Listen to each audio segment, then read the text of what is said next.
girl BondyBlue. We back. Hey everybody. Was it today or tomorrow that your interview with Storm Monroe is going up? I don't know, y'all. Hey everybody. Come into the room. Thank you so much, Eccentric Rain, for becoming a member. I'm gonna let this run. And then we're gonna get into Real Housewives. Well, no, child, not Real Housewives. Be right. After Happily Ever After and Love and Hip Hop and Reunion. So we're gonna get into it. Thank you for becoming a member. Make sure you check out the community page for all of the content that is for members only. There's more content now that's members only. All right, y'all. Give me a minute to finish this song that I'm listening to.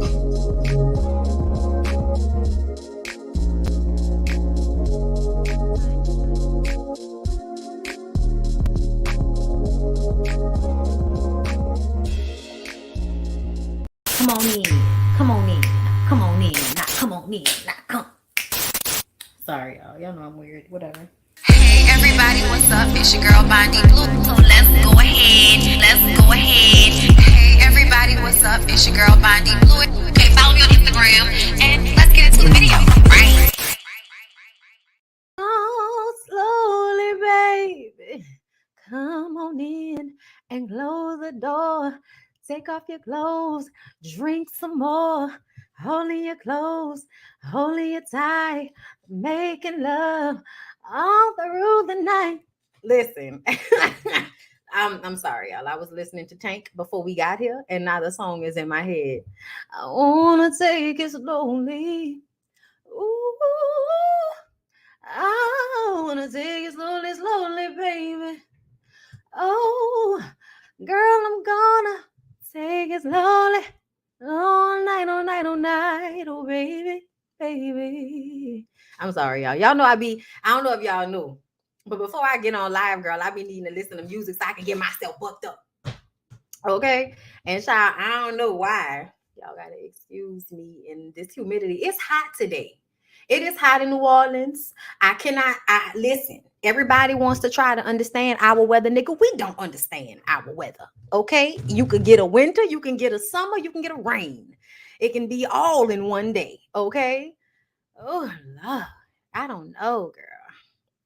But Tank do be trying to get people pregnant. Let me tell you something, girl. Listen, before we even get into it, I may not like Tank like as an individual. I don't know Tank.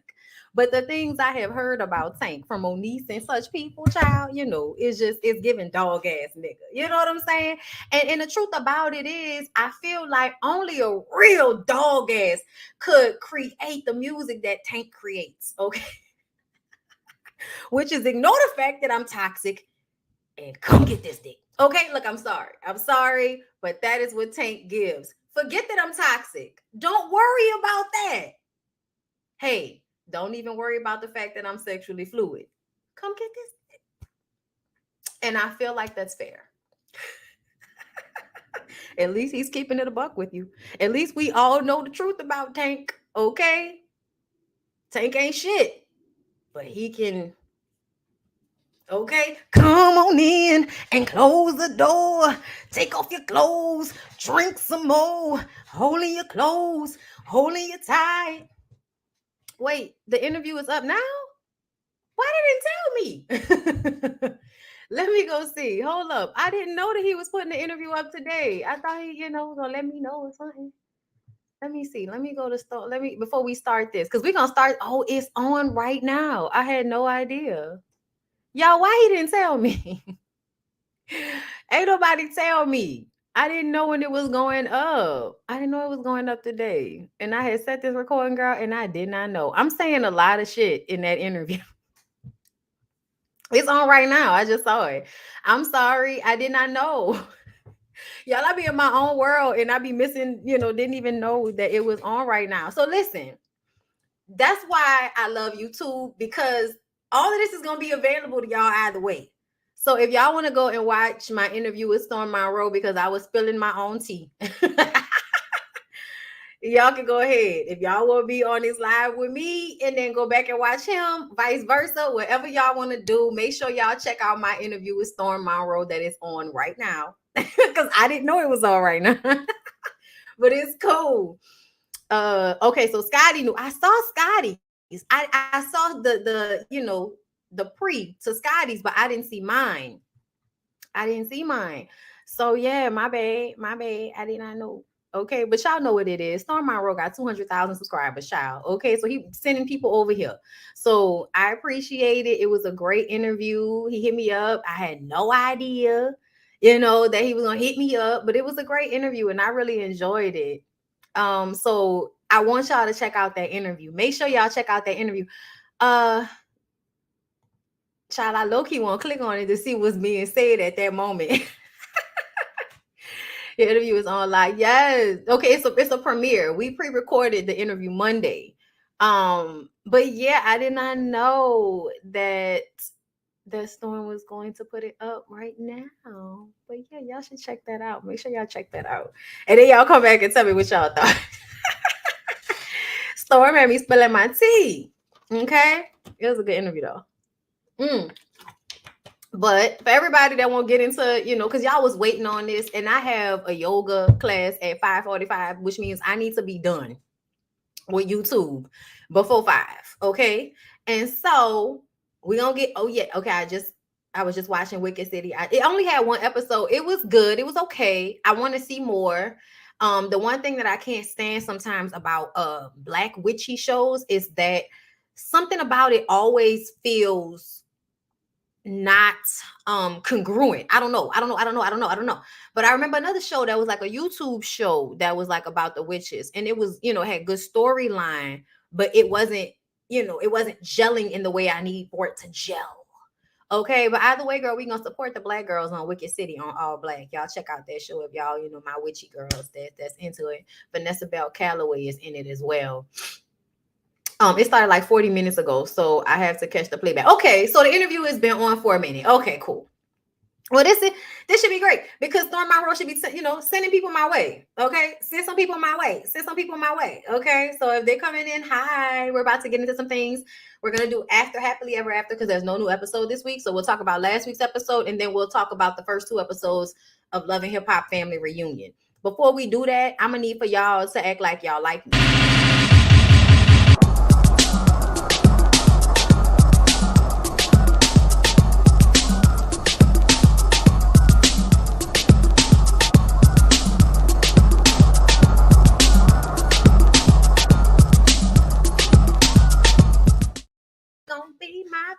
Do it for y'all. Okay, sorry. Okay, child, don't watch it. Listen, if you want to watch it, I'll be cute to be live. I'm sorry. At the same damn time.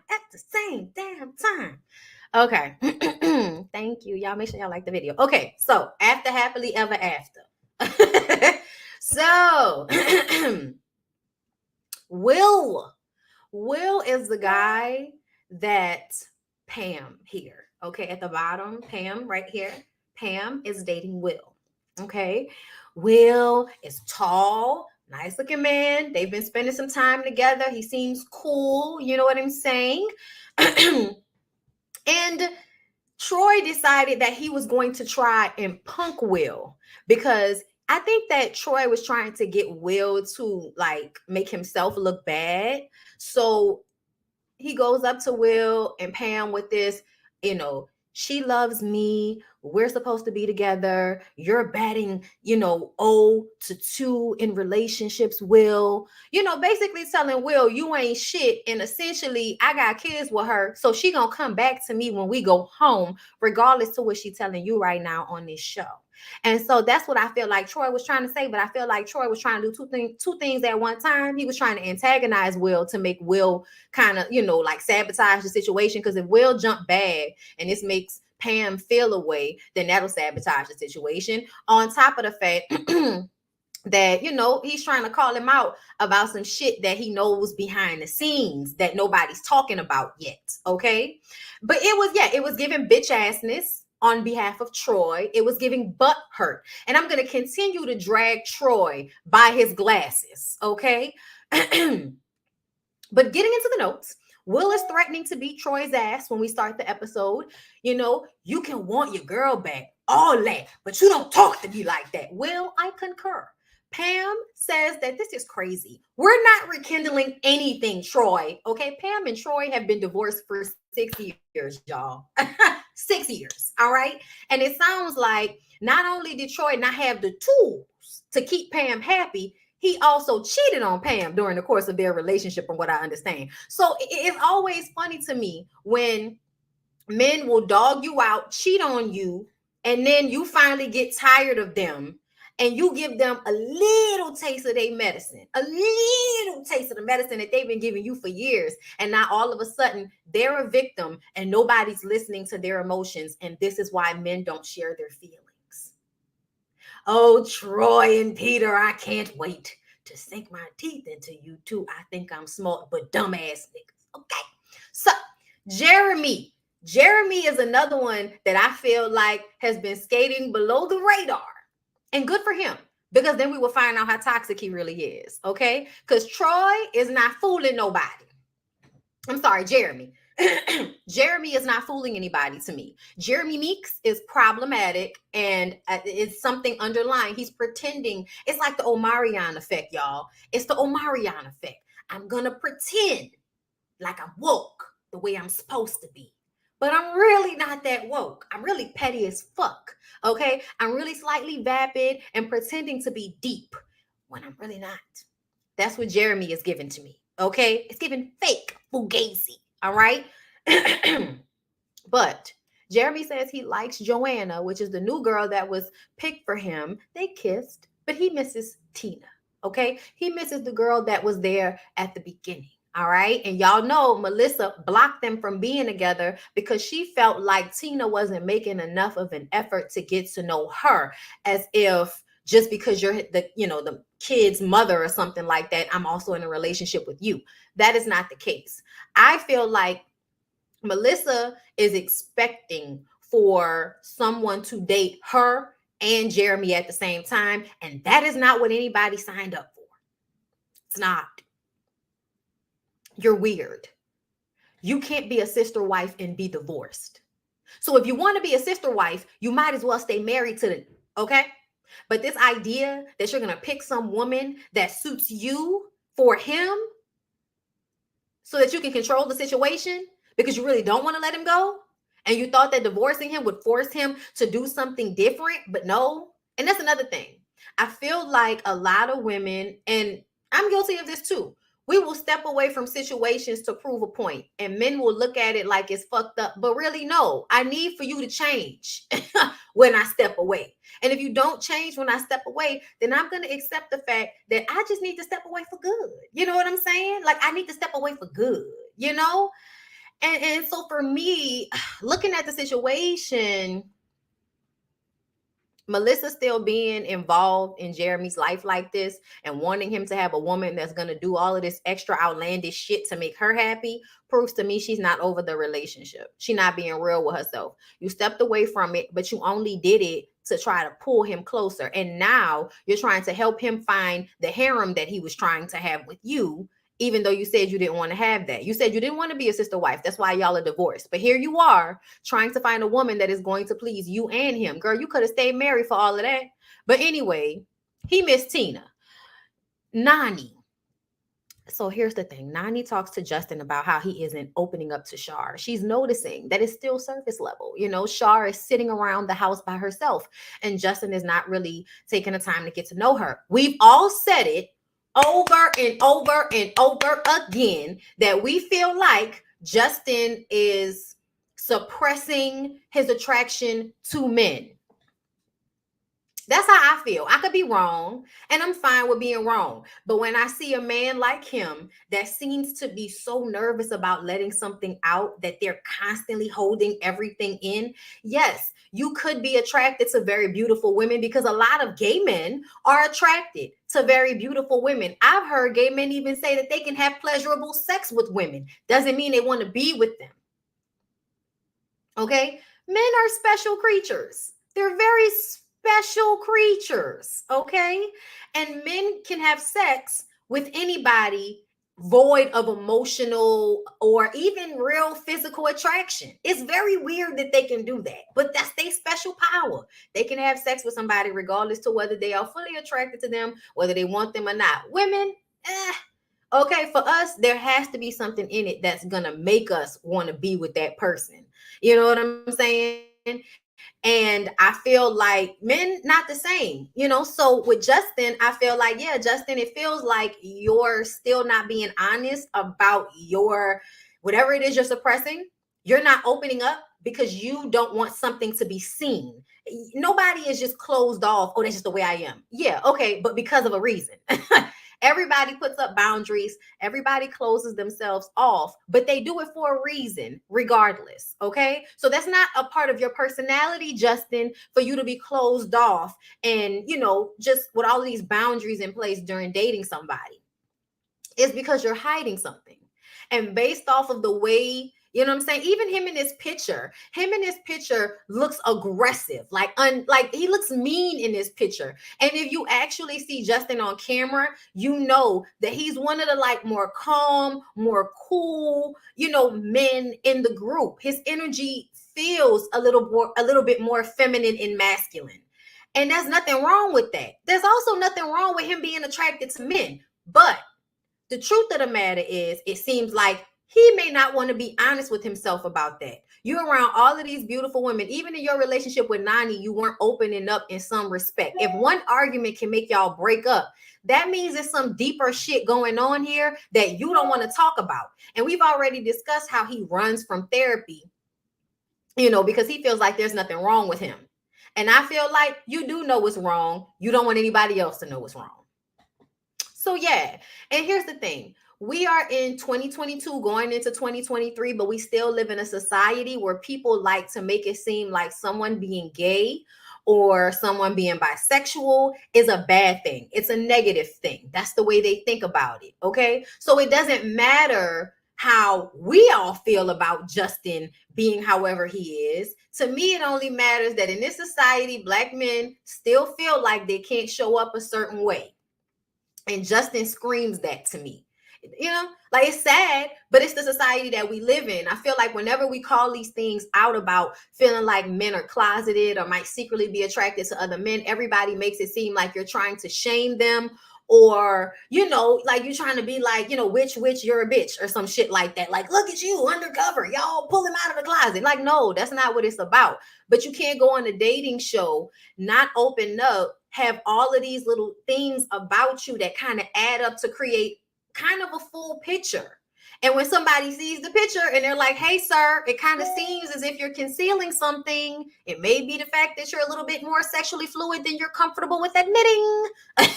Everybody acts like you're trying to shame them. And it's like, no, but the realization of the society we live in is that there are still men that have a hard time being honest about their fluidity and sexuality.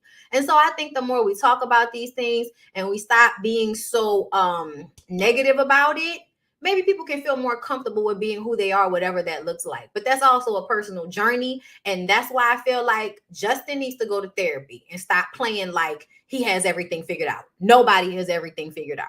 Stop it. Okay. So Nani checking him, I was waiting for it because I feel like they was playing in our face. And I think they're going to continue to play in our face. For instance, you was all into Shar until you were called out for not fully engaging with Shar. And now you're going to pick a new girl because now the new girl is the one you're really attracted to. Okay. Sure, Justin, until she does something you don't like, and then you move on to the next, and you're never really fully connecting with any of these women. It's because something is underlying that you're not dealing with. Okay. Justin believes that he's just moving slow. And that's just how he is. And I'm like, no, it doesn't feel like that, sir. It doesn't feel like that at all. Even when you kiss the women, it's like, I don't really want to do this, but I know I have to do it to prove something to everybody. It could just be me. I could be wrong, but I'm probably not. So Tara, y'all, let's move on. Tara is still upset. Tara is highly upset. She's still mad at Peter, okay, for bringing Winthrop into their mess. Peter talks to Thelma, okay? He really liked Thelma, okay? And she says that obviously Peter and Tara have lingering emotions and they need to unpack those things. If not, it will never be a safe space. And it needs to be a safe space because they have kids together. Because let's all remember, for the kids. Okay. So she understands the circumstances are not normal. So she's giving Peter some grace. We don't normally, spend extended periods of time with our exes and their new boos or whatever and have to watch them interact with each other. We don't normally do that. Okay. So I feel like, he's not over it. He's not, but it's not about Tara. It's about Peter. Peter needs to go to therapy. And I keep saying this because I feel like everybody is doing like a cycle. They do this cycle, right? And until they really start to deal with whatever their deep seated childhood trauma bullshit is. And I say that because I feel like it sounds like, it sounds so repetitive all the time. Oh, heal your childhood trauma. Y'all, for a minute, I got tired of hearing people say heal. What the fuck does that mean, bitch? Put a band-aid on it. What do you mean heal? Give me some Neosporin. I don't know. What does that mean emotionally? You know what I'm saying? In a real way. And so for me, with this situation with Peter, what healing looks like for Peter is for Peter to go to therapy so that he can stop feeling so shitty about himself, so that he can be honest with himself. Because I feel like a lot of this is people not willing to be honest with themselves about a situation. You know what I'm saying?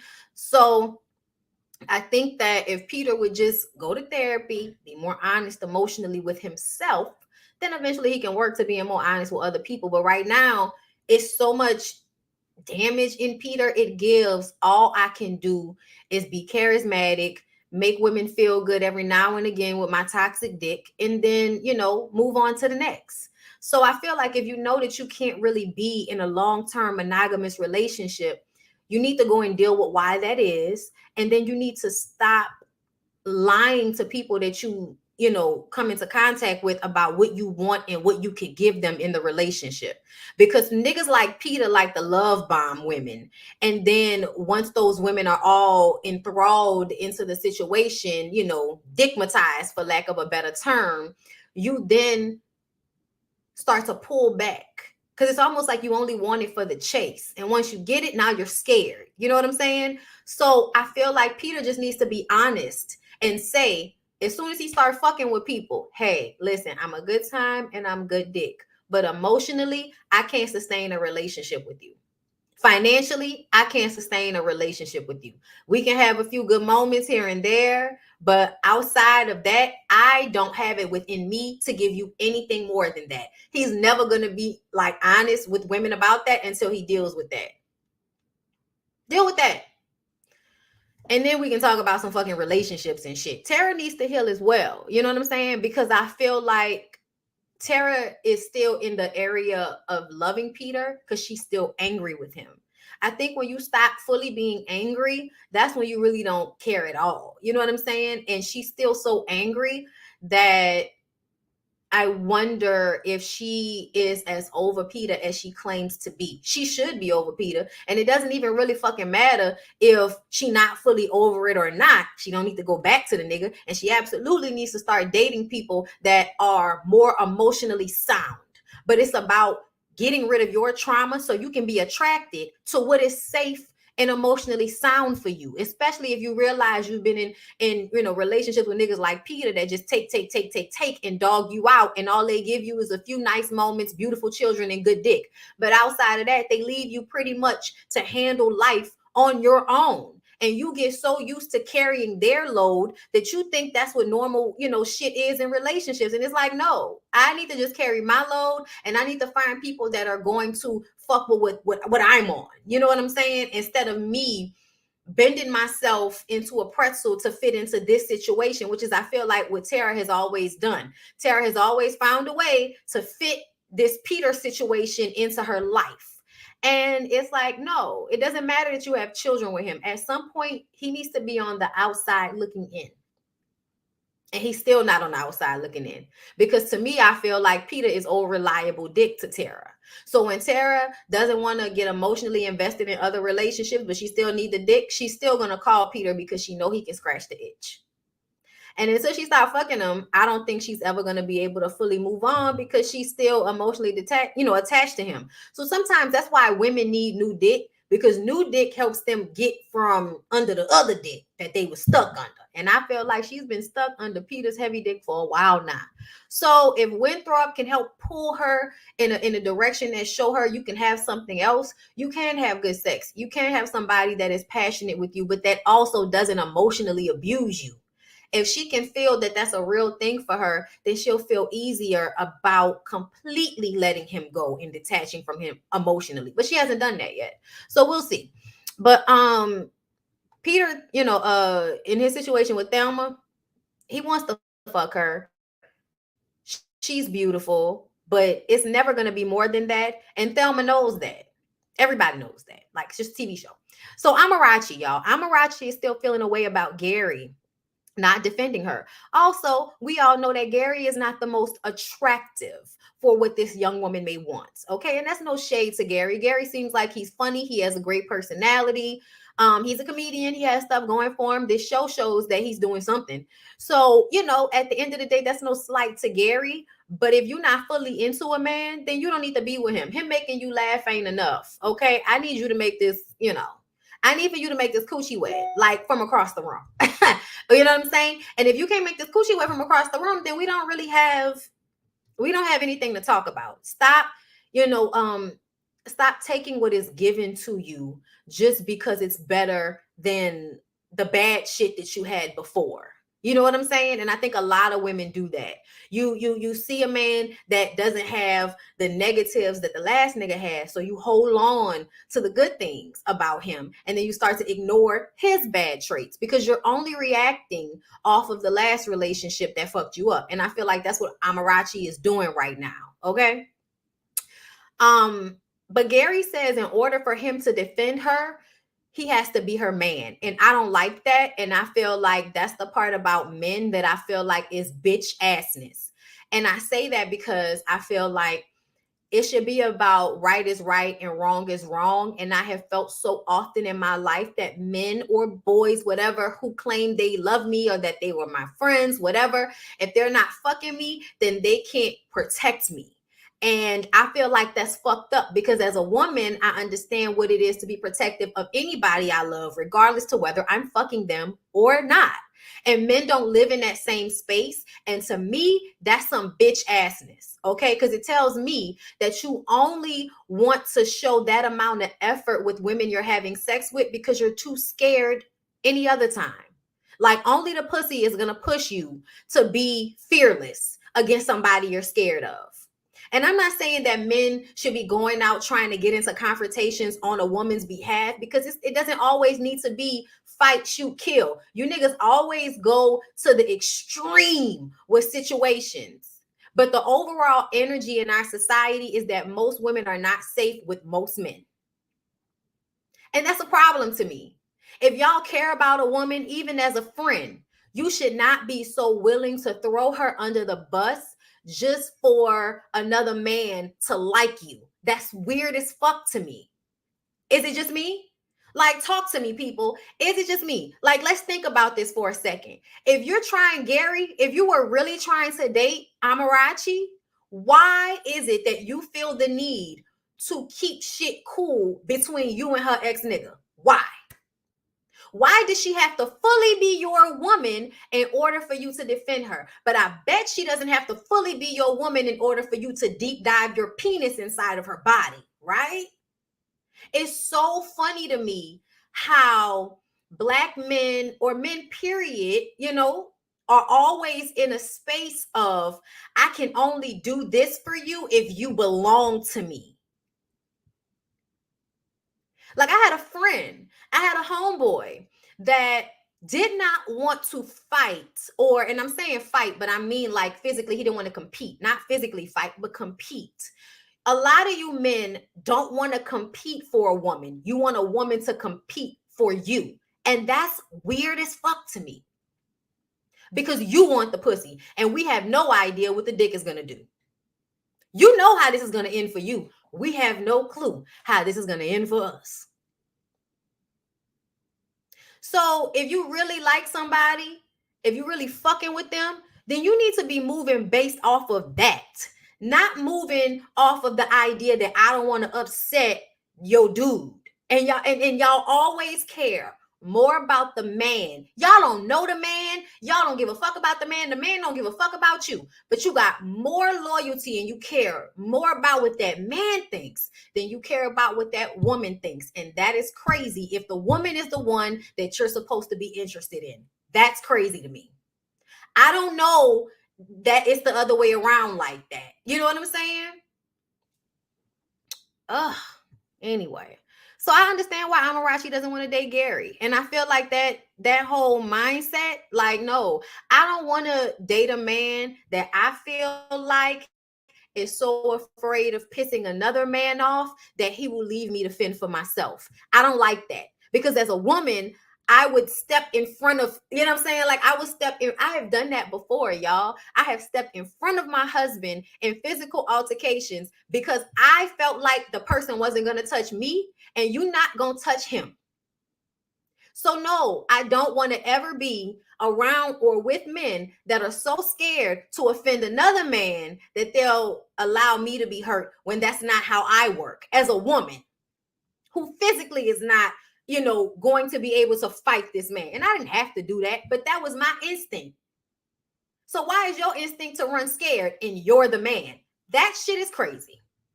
So no, you're not suitable. If a woman wants a man that is not a punk, and now, like I'm saying, y'all, it doesn't have to always get to a physical place.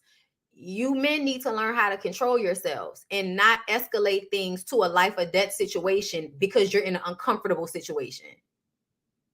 You can have disagreements, arguments, and all of that shit without taking it to that next level. But men, I feel like y'all get out of handling confrontation in a healthy way by telling women that it's always going to go Death Valley on us. You know what I'm saying? It's always going to be some shoot 'em, kill shit. So let's not resolve anything at all. Y'all are weird. Y'all are weird. Okay. I'm just letting y'all know y'all are weird. Okay. Pam tells Troy they're not getting back together. And he tells her that she has to understand he has a right to block Will. I said, Troy, what does that mean? Is she supposed to move differently because she's scared you may block Will? As if once y'all get off this show, she can't take this man's number and do whatever the fuck she want to do with him. This show is not the end all be all. It's not.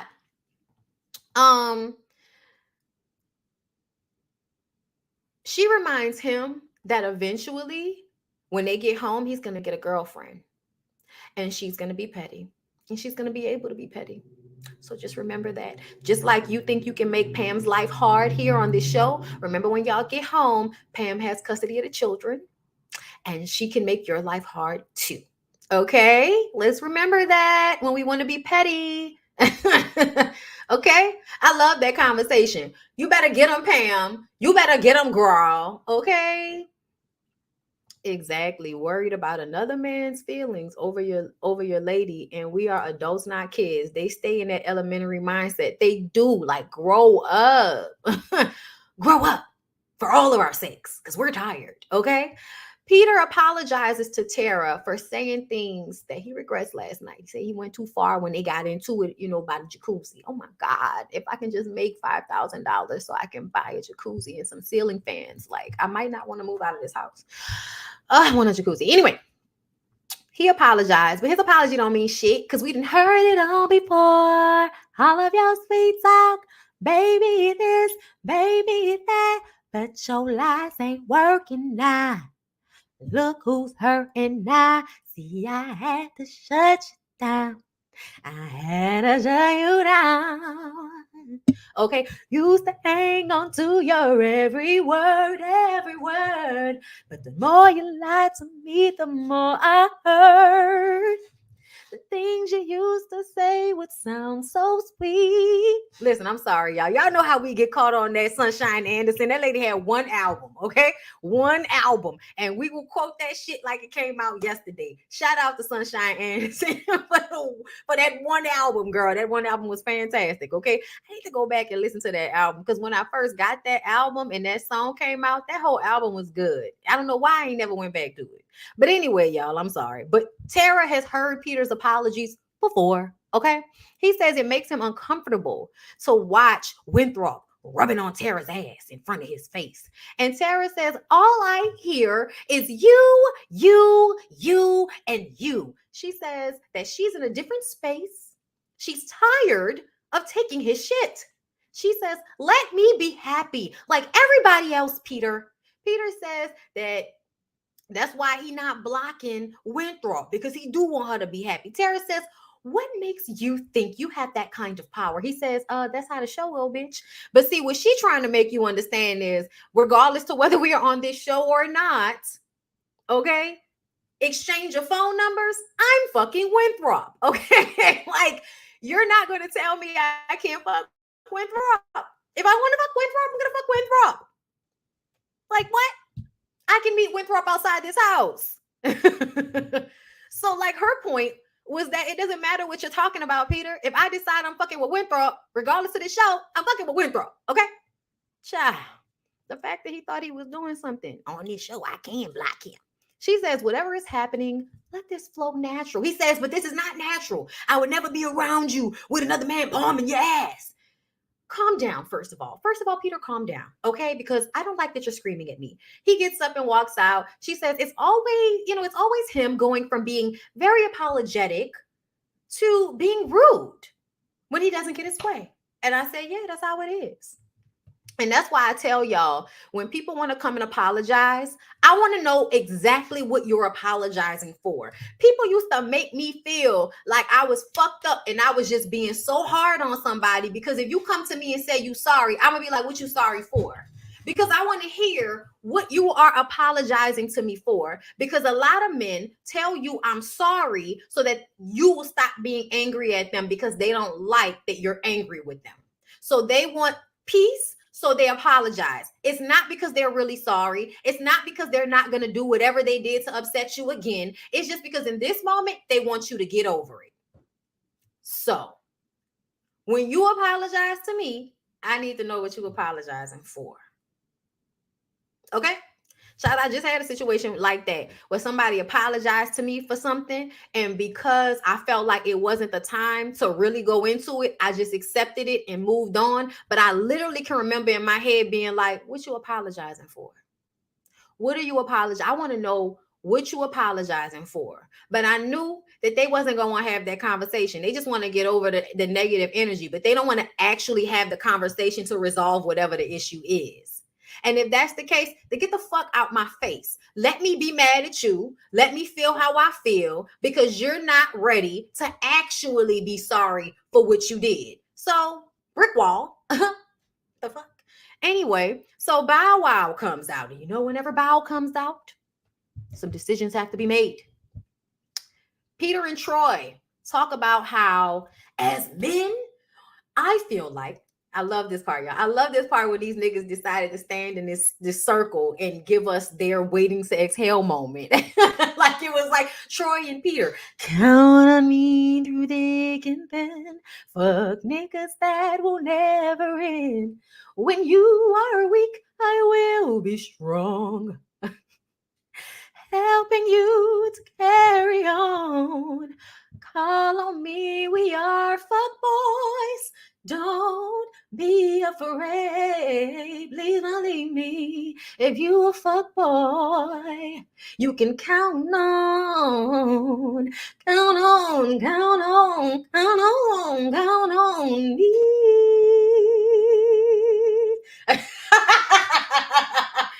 Oh, yes, you can. Tory Lanez, the baby. Oh, you fuck niggas. Count on Boosie. Count on LeBron. Count on. I'm sorry, but all of you fuck niggas and y'all United Fuck Niggas Federation of the World, y'all always validate each other in y'all bullshit. And I can't stand y'all. Okay, so I'm gonna be with the coalition of women against fuck niggas. Okay, the coalition of women against fuck niggas. Okay, we are about to resume meeting. Okay. Peter and Troy are talking about how as men, they have feelings too. They have feelings too. And when they express their emotions, it seems as if they're dismissed as them just being controlling. And that's why men don't share their feelings with women, because we dismiss their feelings. I said, oh, that's cute, Troy. I said, that's very cute. Tara said, oh, I'm triggered. I'm triggered. I'm triggered. I said, bitch, I'm triggered too. Say something for all of us. Tara said, it's so nice that you niggas can come in this house and want to have healthy interactions and shit. But when we're at home trying to have healthy interactions with you niggas, y'all are not hearing us. It falls on deaf ears. So guess what? If I'm crazy when we get home for trying to make things, be copacetic in our family dynamic, and you always giving me your ass to kiss, guess what? In this house, you can be uncomfortable and you can kiss my ass. She didn't say that, but that's what she meant. That's what she meant. Okay? Peter says that he's dealing with it being uncomfortable, and Troy says they don't get credit for it. And this is what I need for y'all to understand. You don't get credit for controlling your emotions. You don't get credit for doing the right thing and being fair and understanding that you have done this woman, Troy to Pam, Peter to Tara, and Amina, you have done this woman unfairly over and over and over again. Y'all are not with these women anymore. These women are entitled to move on and be felt up by whoever the fuck they want to get felt up by. Just because it makes you uncomfortable does not mean that she doesn't have respect for herself. Just because it makes you uncomfortable doesn't mean she's doing something wrong. Just because it makes you uncomfortable, it doesn't mean she needs to do anything different than what she's doing. You're uncomfortable, so deal with your uncomfortableness. Go sit in a corner, go smoke a joint, go do some yoga, go shoot some basketball, go lift some weights, go masturbate, go fuck Thelma. I don't know. Figure it out. But your feelings, your uncomfortability is no longer Tara or Pam's problem, Troy, Peter. Because when those women cared about your feelings, they cared about your feelings above their own. So now they realize they can't give a fuck about your feelings anymore. How you feel doesn't matter. Because when y'all were together, how they felt didn't matter. You felt the freedom to handle y'all situation however you saw fit, however you felt comfortable, no matter what it did to Tara. You didn't care. You married Amina, even though you knew it would hurt Tara. You got Amina pregnant, even though you knew it would hurt Tara. You did a whole bunch of shit that you knew would hurt Tara and you didn't give a fuck. Troy, same thing with Pam. Based on what y'all told us about y'all relationship, you hurt her and you didn't give a fuck. She forgave you, took you back, and you fucked up again. So guess what? Y'all don't have a say so. Y'all feelings to these women do not matter, and they shouldn't. The only person your feelings should matter to is you. So go talk to Iyanla and figure it out. But the idea that these women are supposed to move differently because you feel a way is stupid, and it doesn't make sense. And it's not what's going to happen. No. Y'all don't go together anymore. Understand. Okay? Because when y'all were in relationships with those women, they had to just deal with whatever y'all gave to them. Now they're free of y'all. So y'all have to deal with seeing them happy, no matter how hard it hurts your bitch ass. Okay? And that's how I feel about it.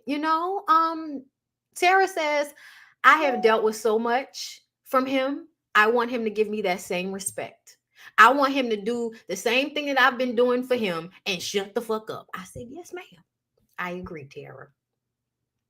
Confusing their women with their mothers. All their husbands trash. Move on. I'm like, for real, fuck your feelings. Sit in your uncomfortableness. Exactly. Sit in the uncomfortableness. Maybe you will learn something from it. Child, usually when you're uncomfortable like that, that's because you need to learn something. Learn something from this. Motherfuckers. Anyway, so Nicole says that she is not choosing Mike. Duh. Okay, duh. Damn it, I don't have my phone. I don't have my phone because I took a picture, y'all. I really did take a picture of old girl in that terrible blind wig she had. You could tell she probably colored herself. I'm going to leave Nicole alone because I feel like Nicole is a very beautiful woman. She reminds me of Yvonne Stickley. Okay, y'all know Yvonne Stickley, right? She was Tina's sister. What's love got to do with it? That's who she looked like to me. And in black hair, she looks great. But that blind girl, it was a mess. And I'm gonna leave her alone about it. Okay. But no, don't choose Mike. Move on like Maya. Justin keeps short. Y'all listen. Move on like Maya has a whole nother meaning. Have y'all seen that clip going around of Maya on Vlad? When I do my BondyBlue show for my members only tomorrow, we'll talk about it. Tomorrow's Thursday, right? Okay, yeah. I'm gonna do a BondyBlue show members only tomorrow tomorrow afternoon. Okay, something like that. Yeah, that's what I'm gonna do. All right. So if you're not a member, become a member. You can become a member here on YouTube by clicking the join button on my homepage. You can click down below in the description box for my Patreon, or you can be a member of my website, bondyblueshow.com. You go to the community tab and decide which one you want to sign up for, girl. The free one is the only one that doesn't get you, access to it. It just gets you access to the actual website and the free content that's on my website, which is also available here on YouTube. But if you become a member, you get access to more. Okay. So down below in the description box, bondyblueshow.com. Thank you, Tammy. Okay, for signing up on my website, girl. I see you.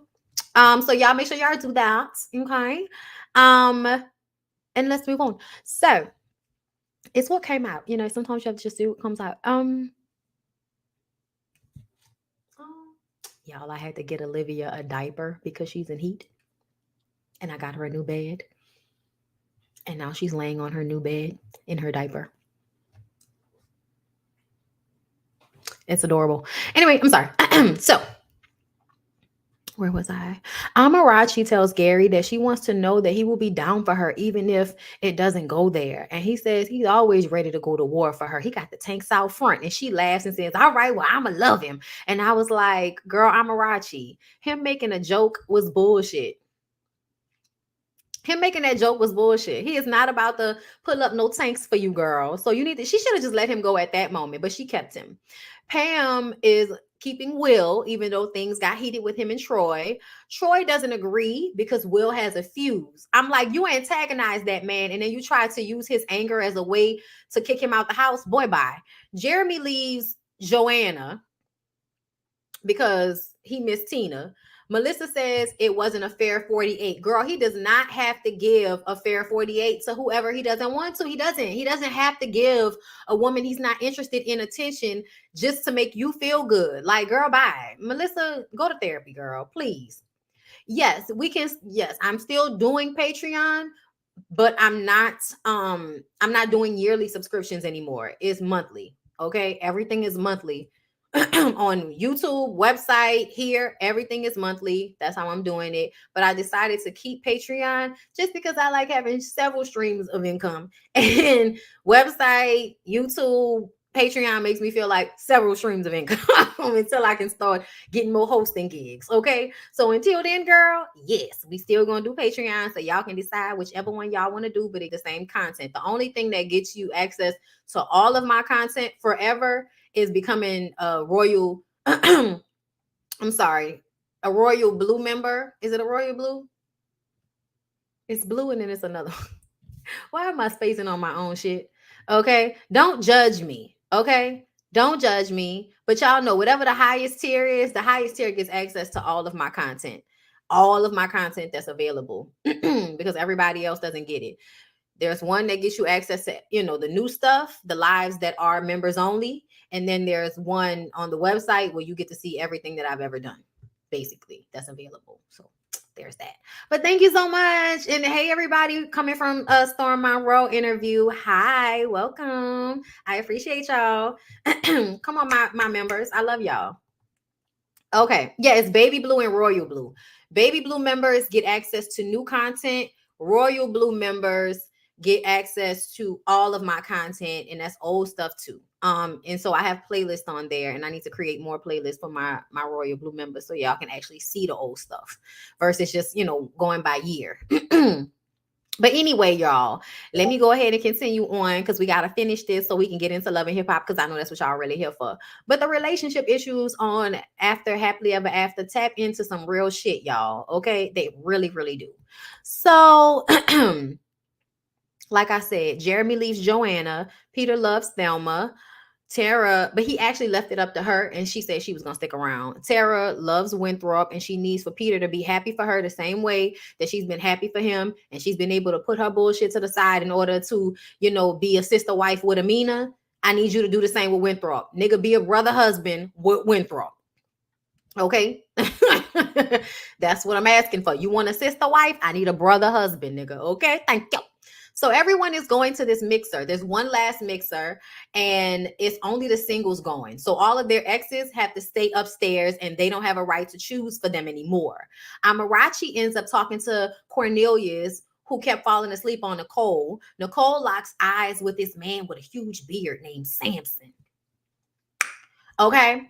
Justin talks to Maggie and he likes her. And I was just kind of like, oh my God, you're going to pretend like you're really into her just because she looks like Nani. Okay, here we go. Okay. He was really feeling her. I was like, okay, Justin, I'm going to take your word for it. Then they decide if people are coming or going. Tara keeps Winthrop. Peter keeps Thelma. Amarachi switches Gary out for Cornelius. Thank God. Jeremy picks Tina again, and Melissa can't block her again because you're out of blocks, bitch. And then Nicole picks Samson, finally picking a man that she can date in this house. We'll see how that goes next week. And Justin picks Maggie. Bye, Shar. Okay, so they have a carnival party. It's sexy. It's good. Like, people love having carnival parties. Bitch, I'm going to have a carnival party I'm going to have to do something. My 35th birthday is next year, and I normally don't plan anything. But you know what? I'm going to put it in my journal of manifestation to have a fire-ass 35th birthday party. That's what I'm gonna put it in the air. And this year, I am not waiting till the last minute. This year, I'm like, as soon as this next year start, probably by the time we hit February, what we doing for the birthday, bitch? It's 35. You look 25. We need to do something. Okay. So look, I might have a carnival party because even on Love and Hip Hop Family Reunion, they had a carnival party. And I was just like, bitch, I would look good in that shit. I need to give me a carnival fit, girl. Okay. And not only that, I don't even want whoever make y'all carnival fits. I want to get my people to make it. I feel like my uncle not going to do it for me though. I'm going to have to call one of New Orleans people to make me a costume for my birthday, girl. Okay, New Orleans people, I need y'all to make me a costume for my birthday because I want to do something like a carnival birthday theme. Okay. Listen, can we if it's big enough, if I can get it to where I want to, it'll definitely be like a, my members get an invite if you can come through type situation. Okay, you do look 25 though. Because I be telling people it's the energy. It's the energy, okay? That's why I gotta get to this yoga class at 5:45, girl, because the body gotta match the energy, okay? So Troy is uncomfortable with Pam because Pam had a thong on. I said, Troy, you need to go sit your upset, uptight ass down somewhere. That lady do not belong to you.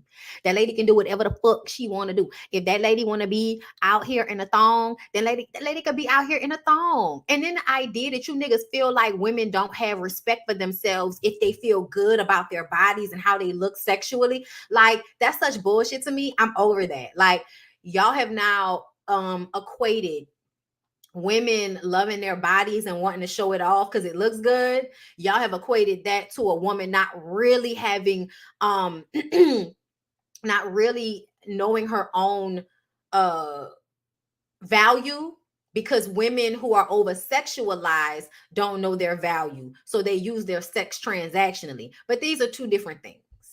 I want y'all to remember this. All of you, people out there that like to judge women for what they do with their bodies and all of that, I need for y'all to understand there's two different things that are happening. Yes, there are women out there that have been taken advantage of, that haven't been raised right. And when I say raised right, I mean that people have not done right by them. People have not raised them right. They have not shown them that their bodies are not only to be used transactionally. They haven't taught them, all of the things about feeling good about yourself as a woman and as a person so that you don't give yourself away to any old body. Okay? That's one thing. So yeah, when women are out there being loose in the goose and all of that type of shit, and it shows a lack of self-care, yeah, I understand where you're coming from. But also those women don't necessarily need to be shamed as much as they need to be lifted up so that they can see who they really are, so they can stop being in that low vibrational area of their lives. So That's one thing. The other thing is, there are those of us that like our bodies, that think our bodies are a work of art and want to show them off. And we don't want you to touch our work of art either. Bitch, my body is a museum. Look at the art. Do not touch it. Just because you see it don't mean you own it. I need for y'all to look at women's bodies the way y'all look at garments in stores and shit like that. Okay? And I'm saying that because I feel like people put more value in property and in, in shit in stores than they do in actual bodies. Okay? And that's the only reason I'm saying that. So you can't steal me and you can't have me just because you can see me. Okay. And that's what I mean by that. You can't have something just because you can see it, right? You know that, right? So I need for you to adopt that same mindset about women.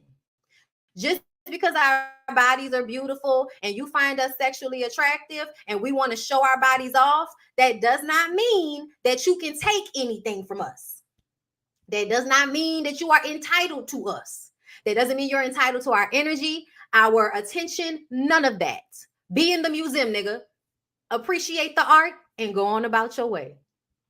Okay? That's how I feel about it. It's a museum. Okay? Not a store. It's a museum. Because you can't even buy this shit. Okay? You can't buy it. It's not for purchase. Look, don't touch. Okay? All right? My body is a museum, nigga. Okay? So, Troy, Pam having a thong on in this setting or whatever setting doesn't mean she doesn't have respect for herself. Just means she wants to feel sexy and she wants to feel good about her body and she wants to be able to show it off and have all of that confidence. And see, I feel like a lot of you men recognize that because y'all are attracted to women who are sexual and confident in their bodies and their sexuality. Y'all are attracted to that, but y'all also realize how powerful that is when women actually understand what that means. It means they don't just give themselves away to anybody. And y'all don't want women to be like that. Y'all don't want women to walk around being like naked, beautiful goddesses telling you that, yes, you can look, but you can't have it unless I decide you can have it. Y'all don't want that. Y'all hate that shit. So y'all want women to cover themselves up and make it easier for you not to want them. So you don't have to have self-control and you don't have to do what is required to get it. That's why they make women like, oh, you don't have respect for yourself, so I can disrespect you. Y'all, it's all bullshit. It's because men realize that when women are really like fully in their power, a part of us being fully in our power is recognizing how beautiful and sexy and alluring we are. And just because you want it doesn't mean you can have it, and they can't stand that. So they don't want a whole bunch of us walking around with that energy, because then it's like, I can't have you. You're walking around looking this good and I can't have you. Ah. Yes, motherfucker, deal with it. Yeah. I absolutely can walk around looking this good with all of this energy that you are attracted to. And no, you can't have it. Child, they be big mad. So that's where that feeling is coming from with Troy right now. Troy is mad because Pam is walking around looking thicker than a snake. And he can't touch it. He can't have it. So you need to cover up. And you need to feel like something is wrong with you walking around looking good like that. Because I can't have you. So you can't walk around like that. And guess what, nigga? That is not the truth. It's not. So go ahead, girl. Go ahead. When she said, oh my God, shut up, I was like, right? Okay, shut up. So the men talk and apologize to each other. This is another moment. I'm like, so all of you niggas have come together so y'all can apologize to each other, but y'all have never given the women that same respect. Y'all, I'm really, really tired. I'm really tired of noticing the way men give each other so much grace, so much respect, so much love, and they do not show it to women, but they want women to show it to them.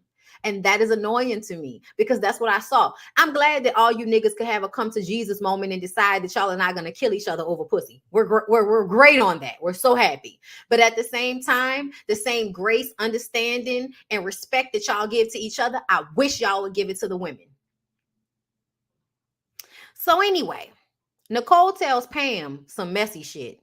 Nicole tells Pam that Will, her boo, told Jeremy that he hooked up with Joanna, the girl he was with before he chose Tina, because y'all know he saw Tina at the party at the mixer and he chose Tina. So Tina's back in the house. I told y'all that. So I guess back then when Joanna came into the house, Will told him, hey, me and her hooked up when we were back at the hotel for the singles. And nobody said anything about it, but now, it's coming out. And I think it's coming out because I don't know. I think Nicole is slightly messy. I don't know. I don't know about Nicole. She be rubbing me wrong sometimes. But anyway, Pam says that, okay, that's what it was. That's what it was, y'all. It was bro code.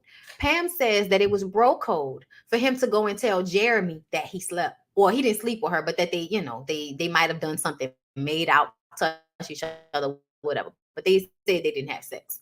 But either way, whatever they did do, he felt like because of bro code, because of his respect for another man that he does not know, that he has no relationship with, he needed to go and tell that man that he had interactions with that woman.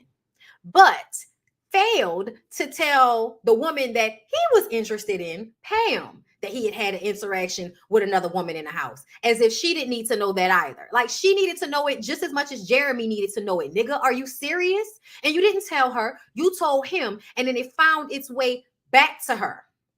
So maybe Nicole wasn't being messy. Maybe Nicole had just found out and decided that she was going to tell her girl, because I ain't going to have my girl out there fucked up not knowing what's going on and we all whispering about this shit and she the only one that don't know. So I feel like that's probably where Nicole was coming from. But whether it was produced or whatever, Pam sits down with Will and has a conversation with him, and he explains what happened. He didn't have sex with her. That happened before he came into the house. And she's not upset about that. She's upset about the fact that he didn't come to her and tell her, that she had to find out from somebody else, but he made sure to go and tell Jeremy. So for her, that's the issue. And instead of saying that that's the problem, she's deciding to let it go under the guise that as long as the other woman doesn't tell her something different, as long as Joanna tells her the exact same story that Will told her, then she's cool with it. Because essentially, no, he doesn't have to share anything about who he's been dating before he comes into the house, because he didn't know her and she was going to pick him. So I get it. But I also feel like that's a red flag. It shows me that you have more respect for other men than you have for a woman that you're interested in. And that is a problem. That's a problem, men. I know that y'all want to keep this camaraderie amongst yourselves. Respect. But I don't see many women that have this same energy, that they're going to keep respect with each other regardless to how they feel about a man. And I wish they would. I feel like it might balance some shit out. But essentially, yeah, y'all, I feel like Pam needs to let Will go, because Will thought that Jeremy knowing was more pertinent than her knowing. And I have a problem with that, because to me, it shows more respect for a man than a woman that you're actually dating. Please don't have more respect for a nigga you don't know than for me. And that's what a lot of you men seem to have. Y'all have base level respect for each other and no respect for women unless you're manipulating them by having sex with them. That's what it feels like. Hey, I just finished watching your Storm interview. It was great. Thank you. Hi, everybody from Storm's channel. Make sure you like the video and subscribe. Okay, it was a really good interview. I appreciated Storm having me on his platform. I did not know it was coming out today, but I'm definitely going to share it as soon as I'm done with this live. Thank you. All right, so we're about to move on. Like the video.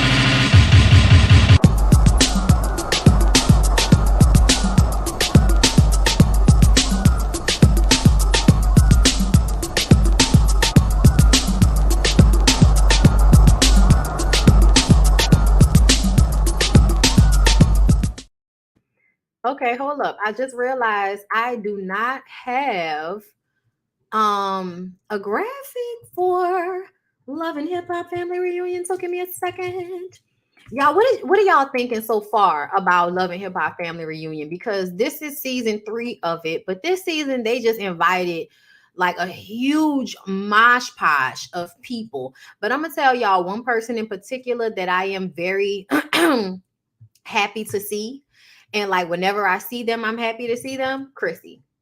Yeah, I'm so happy to see Chrissy. I love Chrissy's energy. I love her laid back, queen pin, boss ass. You gonna respect me? I'm chilling, but don't make me come out of character. Like I love it. I love it. I think she wanted a, she wanted a realist on these shows to me.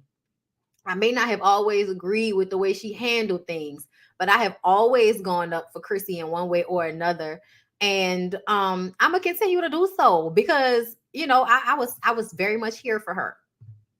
I was very much here for her as one of the people. And I'm glad that she came back without Jim, because when I kept seeing that clip that everybody was playing from the trailer, I thought that was from the trailer, like a conversation she was having with him about not wanting to get married after all this time. Now that he's ready, she no longer wants it. And I love that for her. Like, I'm sorry, y'all, but it's something about when you wanted something so badly with somebody and they would not, give you that. And when you finally let them go and they try to circle back around to you, but emotionally you over the shit, I love it. I'ma just tell y'all, I love it. I think it's amazing. I'm so here for it. And I'm glad that Chrissy is in this space because I feel like the whole time she was doing so much for him. Even like, I hate even that clip of her getting down on one knee to propose to him. I hate that clip. I hate that clip. I know she loved him. I know she felt like it was worth it on some level, but I hate that she put herself in that position because he wasn't deserving of her then. I'm sorry, Jim. You weren't deserving of Chrissy then. And especially not now. The last time we saw them on Love and Hip Hop, it seemed like he was, like trying to sabotage her business and stuff like that. So yeah, no. Yeah, no, I love Chrissy. Um Oh, that was an old clip. Okay, I thought that was from right now. I thought that was new. That was old. Oh, girl, they be bringing up old shit because they ain't got nothing going on. I think they could have picked some different people. I think they could have picked. Child, it's so many people for them to pick, but at the same time, they're gonna do so many of these that we're gonna see whoever we want to see. As long as they want to come back, we're gonna see whoever we want to see. You guys, don't forget about the energy supplements. Okay, I didn't run an ad, but I just want to remind everybody before we get into my notes that energy supplement, Just Move supplements. Okay, get into it. The link is down below in the description box. Use my link. Okay, but Just Move supplements, I live by it, girl. I needed energy today. I got my energy rush, okay, with the fruit punch flavor because that's my favorite. Okay. And then on top of that, don't forget about the protein shakes, which I'm probably gonna give me a protein shake right after I finish this live before I go to the hot yoga class, girl. Cause I can't be passing out in the hot yoga class. But also I ain't that hungry yet. I don't be having an appetite all the time. So the protein shakes help out. So y'all make sure click down below in the description box, go to Just Move Supplements and check it out. It's black owned, vegan. Okay, y'all trying to support black business. Okay, well, support my girl Kiara LaShae and the family over there, and by way of me, because I'm an affiliate, I'm an ambassador, bitch. So make sure, so make sure y'all support my girl and her very fantastic product that she has that I swear and live by. Do you hear me? Okay, now getting into love and hip hop. First of all, y'all, I love Chaotic. I loved Chaotic when he was on Love and Hip Hop Miami. And now that he's on this show, I love him even more. First of all, y'all, Chaotic had COVID or had an inconclusive COVID test. So he had to spend time in his room while everybody else was like, enjoying the festivities. But when this nigga is on his balcony throughout the entire show, still participating, it is the most hilarious thing ever. It is the most hilarious shit ever. Okay, I love Chaotic. Okay, because it just seemed like he got good energy. You know what I'm saying? You know how some niggas seem like they just trash fresher. Some niggas seem manipulative. Them two on the end, gunplay in scrap, manipulative players, crazy motherfuckers. More so gunplay than scrap. I like scrap. But I also feel like, nigga, you too suave and debonair for me. It's an old, beautiful, ugly nigga. I can't, that's too much. Okay, child. Don't scrap look like, you fuck him and he fuck your life up. Don't Scrap look like Demon Dick? Scrap look like Demon Dick to me. Gunplay, I'm glad Gunplay got off drugs because I liked Gunplay, but I feel like he was way too volatile, way too fucked up. But I can't fuck with Gunplay because Gunplay is another one of them, I'm messy. And I just can't. Okay. I can't with that type of messy. And he light complected. Y'all, this light complected.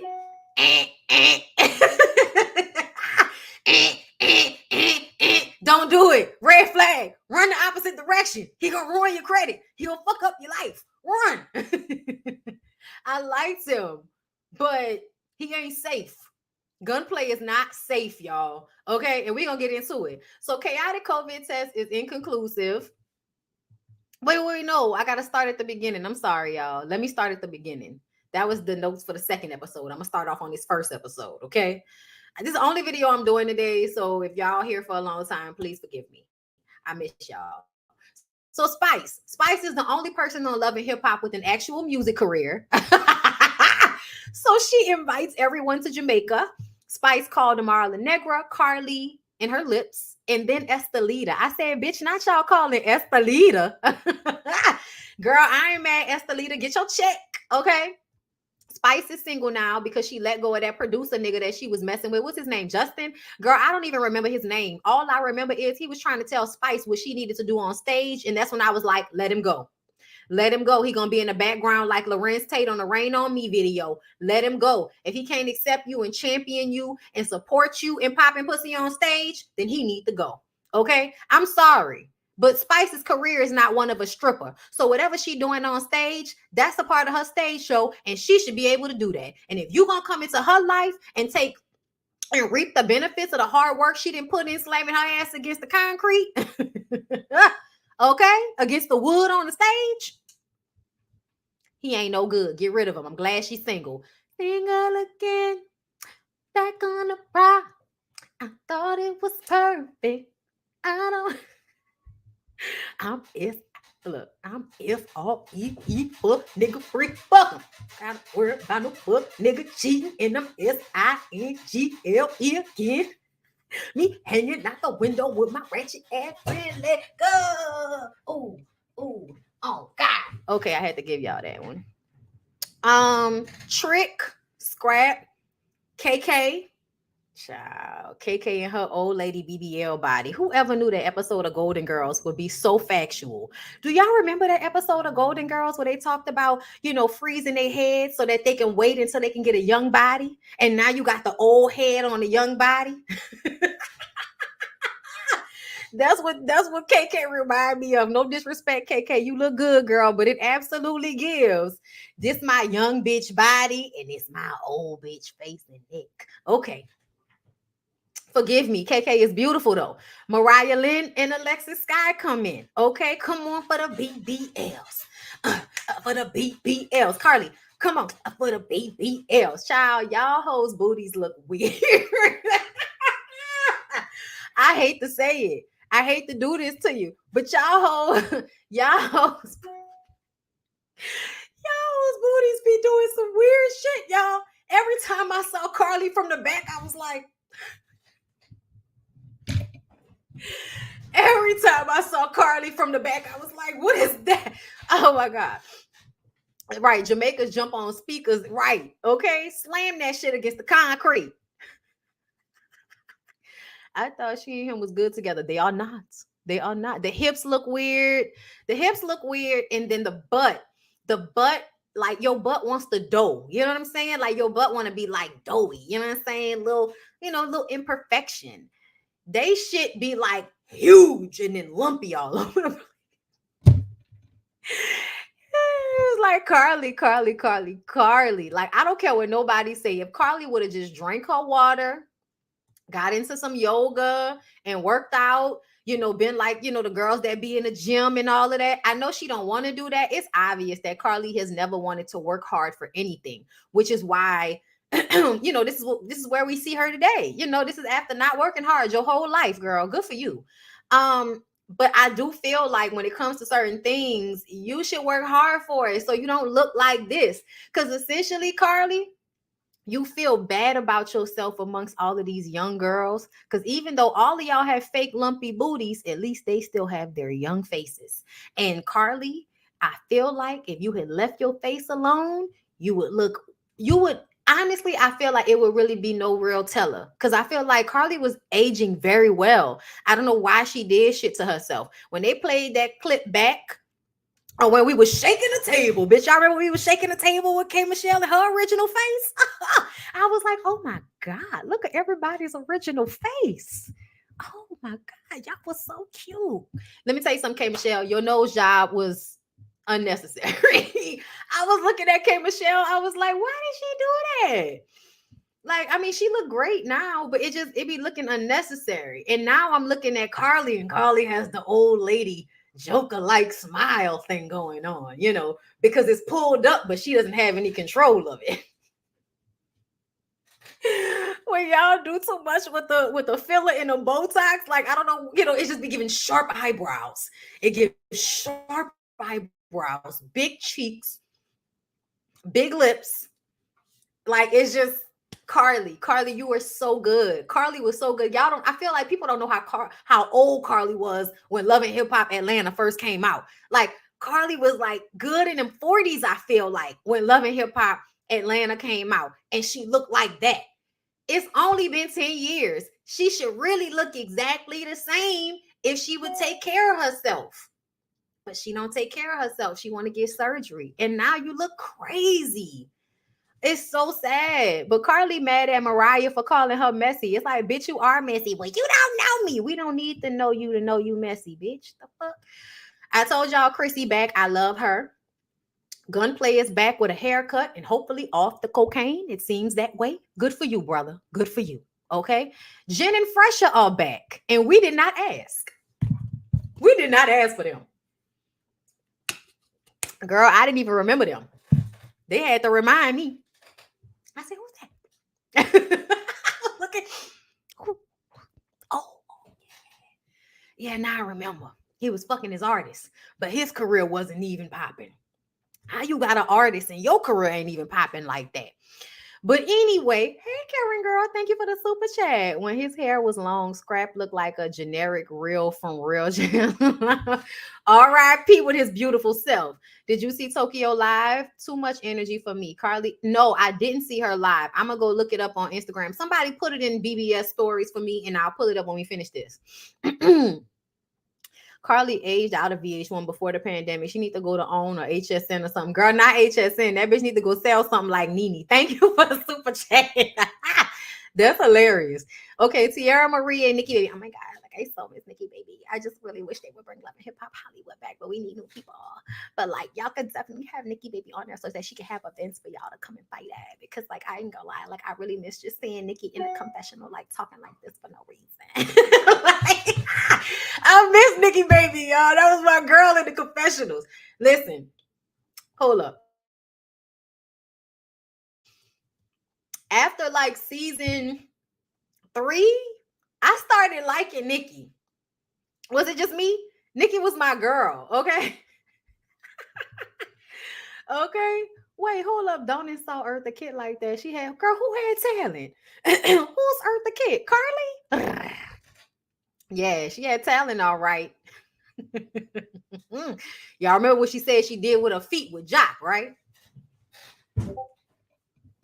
I'm sorry.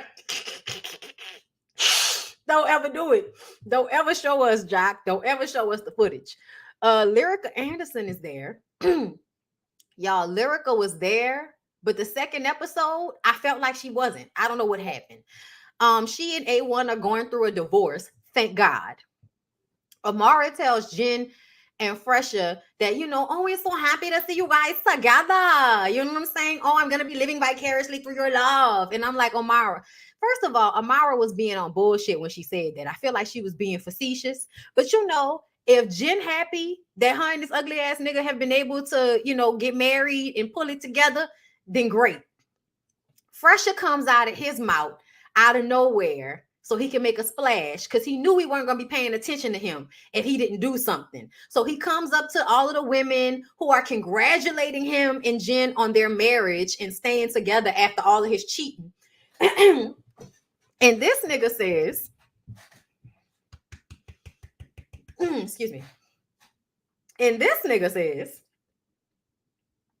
see, a lot of females, first red flag, shout out to Erica De Niro. Females don't like to take accountability for the broken homes, okay? He says men always have to build women up. And I was just like,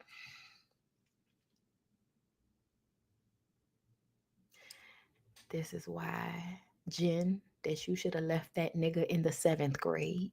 Since you met him in the 6th, you should have left him in the 7th grade. Mm-hmm. And I say that because, Fresher, if you really were better, if you really valued your wife the way you say you do, you would not talk to these women about how women don't take accountability, because we know that's not true. That's not true in your situation. How is it that you can say women don't take accountability when in your very own situation, you were allowed to run amok in the palace while Jen stayed in that apartment and took care of y'all kids?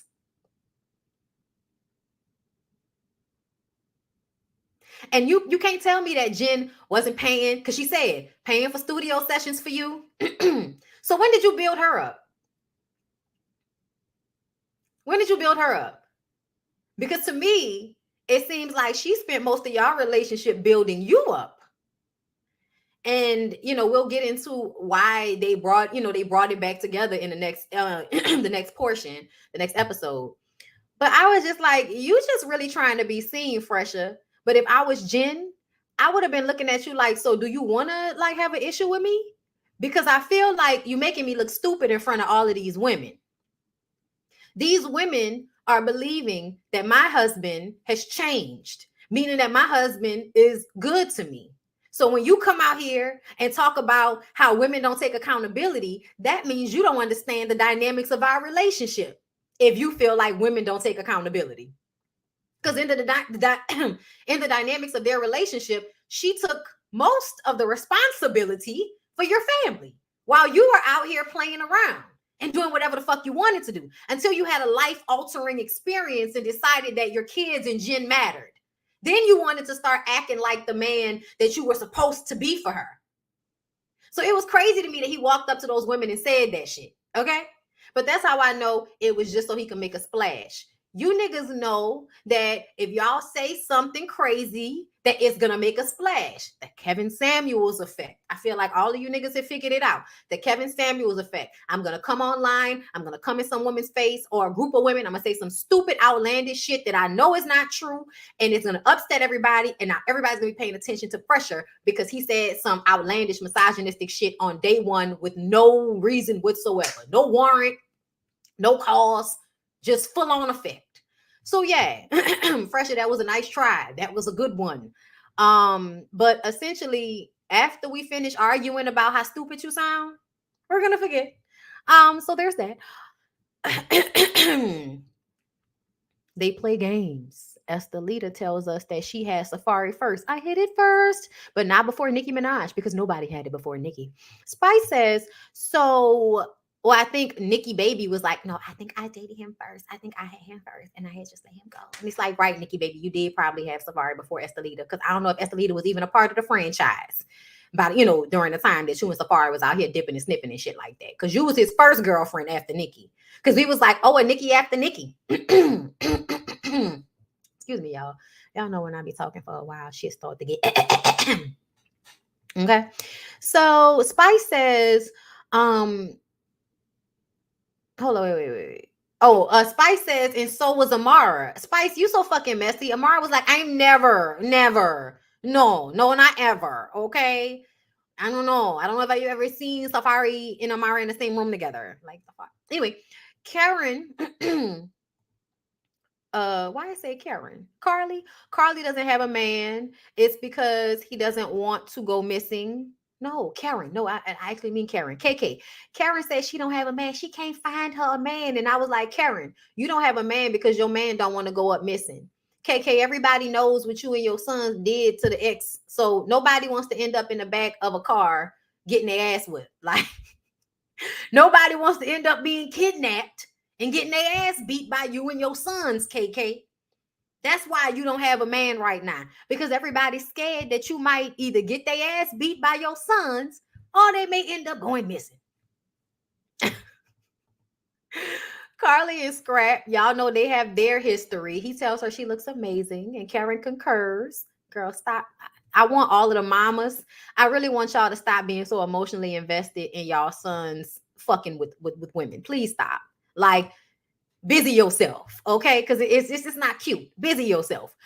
Y'all remember what happened with Carly and Scrap? Carly was talking to Scrap when he went to jail. When Scrap got out of jail, she was in that abusive relationship with Arkansas Mo. And so she was playing him dust. And here she is now trying to be cautious because, yes, it would be so easy for her to slide on Scrap's dick. But she knows that he's probably going to be interested in some of the other women. So she don't want to play herself.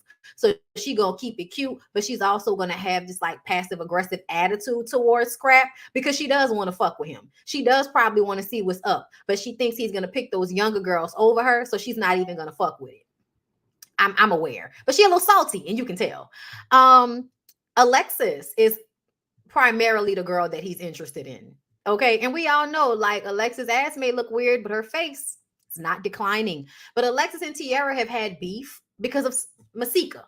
I was like, you know, Masika Masika was on Instagram this week talking about she need to be on Bravo. I said, girl, stop lying. You're not Bravo. You're not Bravo. You should go back to VH1. Go back to VH1, love. It's okay. Go back to VH1. Or go to BET. Or go to OWN. I wouldn't go to OWN. Masika, nobody wants you at OWN. Don't go to OWN. Because I feel like OWN and Bravo are like the same thing to me at this point. OWN and Bravo are the same thing, except for one plays in your face and the other one plays in your face another way. So Bravo plays in your face where we're going to make it, you know, we're going to act like white people are making this channel pop when we know for a fact that it's mostly the shows that have black casts that make Bravo pop. OWN understands that black shows make them pop because they are a black network, even though they are owned by white people now. So they the same as far as I'm concerned. Okay, OWN and Bravo are the same. BET and VH1 are the same. Okay, so for me, if you don't want to be at VH1, Masika, take it on over there to BET.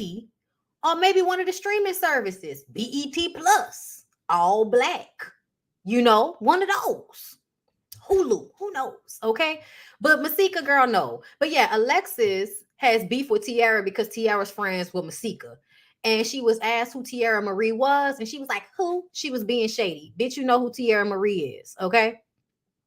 I also don't like the fact that all you love in hip hop people act like y'all don't know each other business. Stop. Y'all know each other business. Cut it out. Oh, I also want to say that Zeus Network is not even VH1. They tried to be, but no. No. No. I feel like Zeus Network is like what Oxygen used to be like. Remember Bad Girls Club and all of that shit? That's what it is. And Oxygen was always slightly beneath, you know, VH1. Sorry, just what it is. You know, your channel. It's where your channel is. You're not in the regular lineup. If you're not in the regular lineup, if you're not between 22 and 45, we don't know you. Okay? So yeah, you know, you got to be between 22 and 45. If you're in New Orleans, you know that 22 is BET, 40 is Bravo, and 41 is VH1. Okay? Okay, all right. I am on one today. I am in a better mood. My energy is better. I'm glad it's all being seen and appreciated. I love you guys. Let's continue. So Carly starts yelling about Mariah Lynn calling her messy. You are. Mariah says, I'm talking about the show. Gunplay jumps in and says, well, y'all should just fight then. I said, Gunplay, Gunplay, go sit down. Gunplay, please. Hey, go sit down. Go sit down. Okay, you need it. Like, where was Chrissy? I feel like Chrissy be trying to like not be this person, but Chrissy is like the only, Chrissy and KK are like the only two women that I feel like will like make these niggas fall in line, because like the respect factor is there. You know what I'm saying? I don't know what it is, but Chrissy and KK give, y'all can play with us if y'all want to, y'all might come up missing. So I feel like, you know, not to say it should be their responsibility to rile everybody together, but I would appreciate, because these niggas seem to be like, you know, stupid. So I would like for one of the older women to give them that, hey, come sit down. Come sit down. Here, come sit down over here. Here, sit down right there, baby. All right. Because, like, what do you mean you want to see them fight? Like, how old are you, Gunplay? Oh my God. Like, you niggas go through 12-step programs and skip therapy. Okay? We know you got off that narcotic, but we need you to go to therapy because you too fucking old to be trying to incite fights amongst these women. What's wrong with you? Shout out to Scrap. Scrap was like, I ain't got nothing to do with this. Scrap was like, I'm gonna go over here and chill until one of you bitches give me the action that I'm looking for. Okay, listen. And I appreciate that about him. Child, listen, I love me a old, you know, suave, debonair, ugly nigga. It's amazing. It's amazing the way an ugly nigga can just snatch your soul if given the opportunity. Because that's what Scrap give. You know, it give, you may not want to fuck with me, but eventually, if you won't fuck with me, you won't fuck with me. You know what I'm saying? Spice says, y'all doing too much. Stop. Spice, shut up. Because I feel like Spice always trying to do the, you know, she always trying to act like she's above the bullshit, but she be right in the middle of it. Chrissy calls it out that Tiara felt disrespected when Alexis said who. And I love that because I was like, Chrissy's grown and knows that I'm going to keep it a buck whether you like it or not.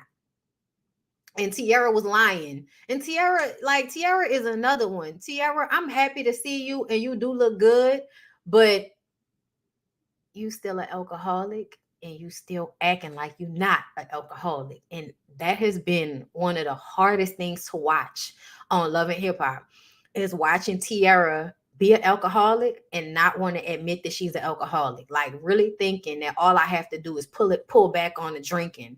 But then one of the first things we see is you falling down on the fucking beach. Now, y'all know how it is when you in the water and you sink. You cannot be drunk and fall. You know what I'm saying? But it's the way Tiara comes off, like she's always, you know, trying to just keep the drinking under control, but the drinking is still happening. You know what I'm saying? Oh yeah, thank God Tiara hasn't touched her face. Thank God. Oh, you know why? Because Tiara always knew her face card was not declining. There was never anything. Her face card was what like really, you know, people got. She was the pretty girl. So if you're the pretty girl, you know, you don't fuck with your face until you get around Carly's age. And she's not Carly's age yet. And hopefully she's learning from Carly. Hopefully all of you young girls are learning from Carly to stop fucking with y'all faces, because it doesn't look good. Okay. I hope Nikki Baby don't have to babysit Tiara this season, because you know that's how it be. That's usually how it is. I'm worried about Tiara, y'all. Off rip. I'm just, you know, I'm always worried about Tiara, y'all. I don't know why, but I be worried about the girl. Okay. But I love Chrissy for saying, no, say that it bothered you, because it did. So keep it a buck. Okay. Somebody's been in therapy. Mariah says that she's not letting these senior citizen bitches disrespect them. And I'm like, Mariah, this is not 10 years ago. This is not 5 years ago. Your ass ain't young no more, bitch. You old too. Just because you ain't as old as some of them don't mean your ass ain't old. You too old for this shit. You too old to think that you the young ingenue. That ain't, girl. You is not the young ingenue. Okay. I know it may seem that way, but you're not. Okay. Anyway, why don't you think she hasn't put out any music? Because Tiara is not good with herself. That's why. Tiara's not good with herself until Tiara, because I feel like a lot of like Tiara is insecure about her gift. She's insecure about herself. I don't know what she got going on. Sometimes it seems like she good. Sometimes it seems like she's not. But I feel like the reason why she hasn't put music out is because she lost her confidence in it. The last time she tried to sing, the last time she tried to perform and it didn't go well, that nigga with the, I forgot that nigga name, but I don't like him. One of them men with a woman's name, I can't remember, but he treated her so bad and dogged her out so bad. They talked about her so bad because she wasn't singing up to her normal capabilities. And I don't think she's ever gained her confidence back since then. She's done songs and shit, but I think it's Sincere, that bitch ass nigga, him. I think it's harder to do it now than it used to be. And I don't think she has the same, I don't think she has the same confidence that she should have. A lot of them niggas did T wrong. Young Berg did T wrong. Sincere, Ray J. A lot of them niggas did Tierra wrong. And this is why I used to feel so bad for her. I still do. You know what I'm saying? She still heard about being dropped by Jay-Z and them, all of that shit, but she need to heal so she can be better. I want her to heal so she could be better. And every time she comes back on the show, I like wish that she would be actually better instead of just looking better. And she don't be better, y'all. She don't be better for real, for real. I'm gonna pray on that for Tierra. Anyway, y'all. Chrissy says it's the alcohol. I need y'all to grow up. I'm not Iyanla. Chrissy, I appreciate you for saying that, girl. She's just gonna keep being like a bright spot for me. Scrap says Carly gave him the cold shoulder when he saw her when he got out of prison. I told y'all she was with Arkansas Mo. She says to him, that it's obvious he gonna be trying to fuck with all of these different women. I already told y'all what the energy is between Carly and Scrap. We need to rehash. I also told y'all the Chaotic tested positive for COVID. So he flirting with Spice from his balcony and she in a pool and she was like, no, you come down, you come down here. You know what I'm saying? And she got her legs open in the pool. He was like, I'm about to dive off this balcony. I was like, not Chaotic and Spice possibly fucking. Oh. Why did I feel like that would be like some type of adventure ride or something? I don't know why, but it felt like somebody might end up with a broken collarbone or some shit like that. Sex between Spice and Chaotic? Oh my God. I would like to see some more flirtation between the two of them. So hopefully next episode, Chaotic is able to come down from his balcony and actually join in the festivities in a real way. Because I would like to see, I ain't gonna lie, I would want to see it. We do not need a Love and Hip Hop, Louis. We do not need a Love and Hip Hop New Orleans. No, we don't. So let me get y'all to understand something. New Orleans is a very precarious place.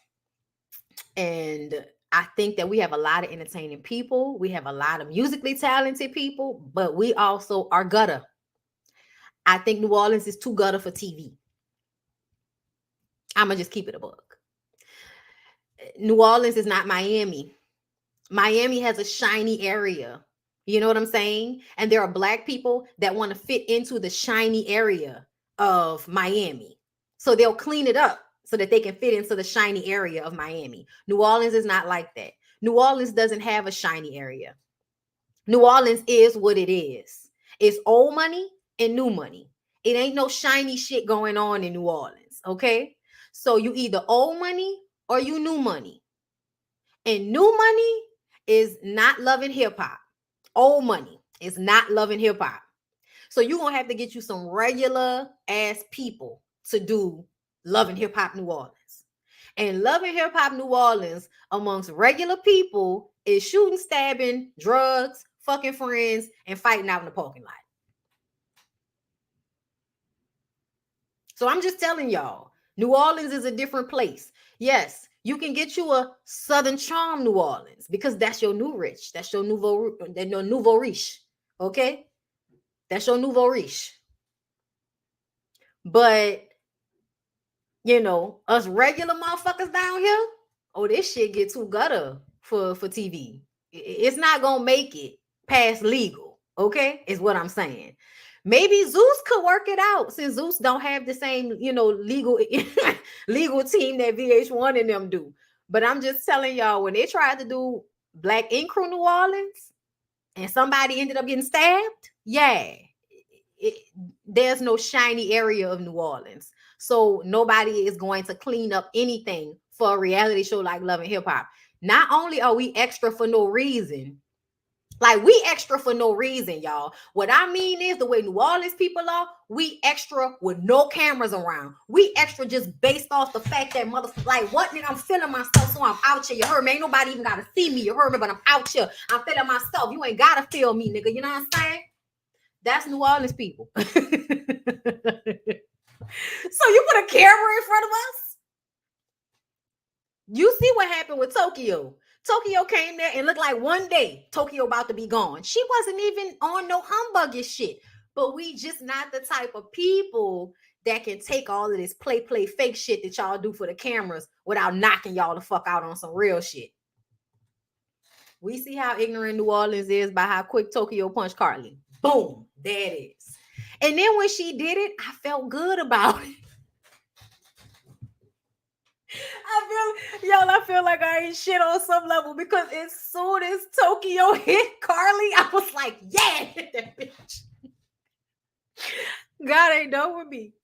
God is not done with me, y'all. So chaotic COVID test is inconclusive. Amara is hosting a carnival day. She talks to Mariah about her altercation with Carly. They are all too grown for this, okay? But Carly is picking up old beefs because she has nothing else going on.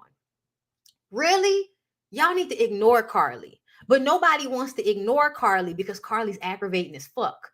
Carly keep doing little shit. Carly is good at reality TV. In all honesty, if Carly was a little bit more up here, because I feel like she's just not all there. I don't know what it is, but Carly be coming off a little ditzy.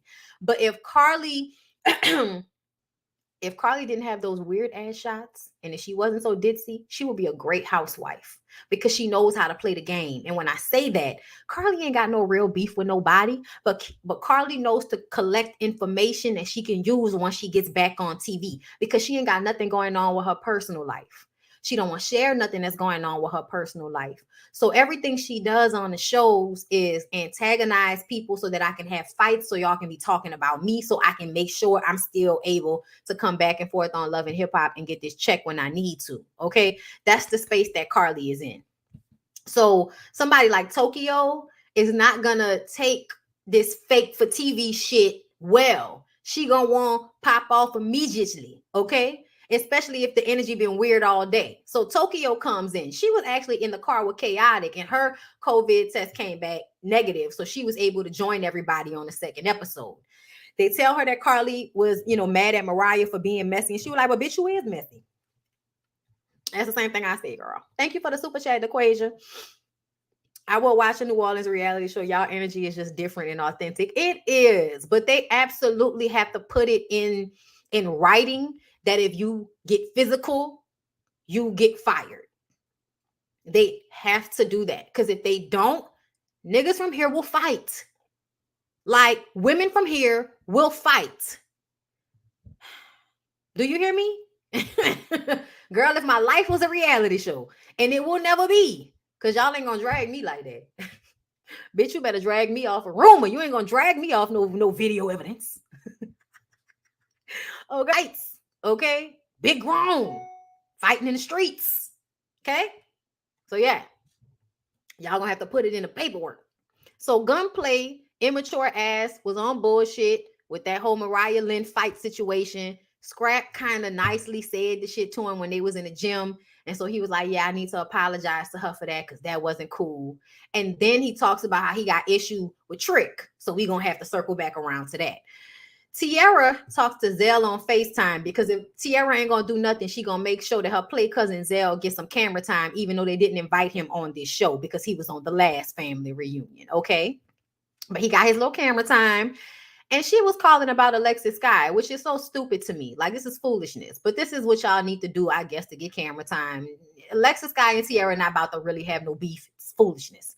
Fresher and Jen are waking up the next morning, and he brought her breakfast in bed. And then he tells her that he upset with her because she didn't defend him to those other women. And, about the whole women not being accountable thing. And they got in, they went in on his ass. And she was like, no, I'm not going to defend you because I was on the women's side. What are you talking about? And then we get to see the rewind of him cheating with his artist and lying to her and all of that. He says, those single ladies should have shown you that the grass isn't greener. And this is when I had to stop. He says that, he's a changed man. He got robbed at gunpoint a while back, and the first thing he thought about was Jen and the kids. So ever since then, he's put it in his mind that he needs to make things right and put her first and put their family first, because that's what mattered to him when he thought he was going to die. And that's what I keep like trying to make a lot of people understand, is that your homeboys, these women that you view as, commodities, like none of that is gonna matter when your ass is in a hospital, when your ass is sick, and when your ass gets in trouble. None of that is gonna matter. Your homeboys ain't really gonna be there for you. I'm gonna just keep it a buck. It's a lot of you niggas that can't be there for nobody. Y'all don't know how to be supportive to other people. Even if y'all do go hard for y'all homeboys, when shit like that happen, y'all be ghost. And the only people that be there to help these men who ain't been shit is the women that they ain't been shit to. So when he tells her that she needed to look at those women and see that the grass isn't always greener, I was like, why are you always trying to mind fuck her into thinking that she should be happy with you even if you don't make her happy? And that's what I heard from that. What do you mean the grass isn't always greener? What the fuck does that mean? Let me explain something to you, Fresher. If at any point Jen decided to leave your ass alone and start caring more about her feelings than yours, she would be better off. I don't care what you're talking about. It may hurt her momentarily. Yeah. She may have to find new dick. That's scary. Ooh, find new dick. She might actually have to spend some time with herself and get to know herself and like herself and pleasure herself and figure out what makes her happy. She might actually have to spend some time with herself, figure out who she is, become confident in that, and move based on how she feels instead of moving based off of fear of losing you. Because that's what I think.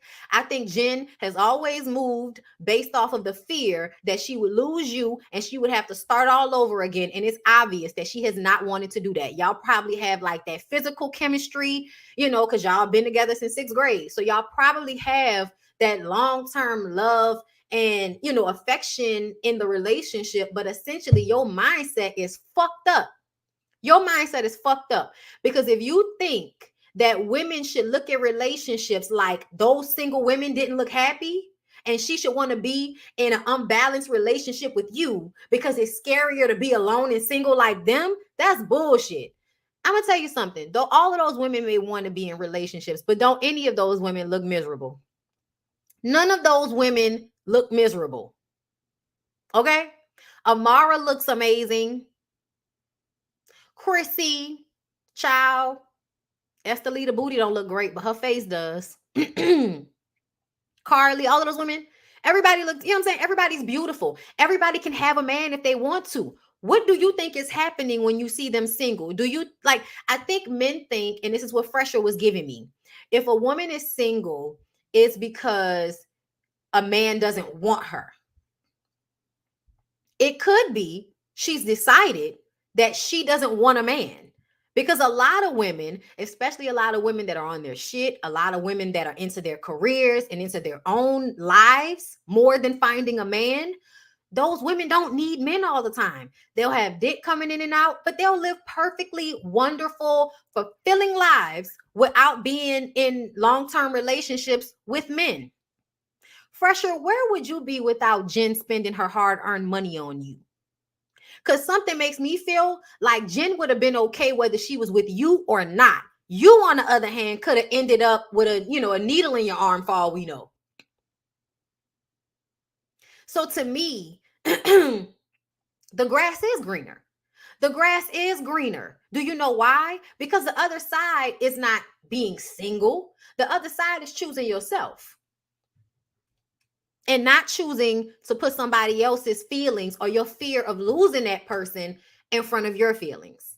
And I feel like essentially most of you niggas want women to put how y'all feel ahead of how they feel. That's what y'all feel comfortable with. And Jen has made it her business to show Fresher that no matter what, she gonna be down for him. That's the problem. It shouldn't be like that.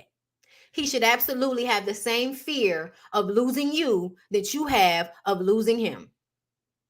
But, do what you want to do, Jen.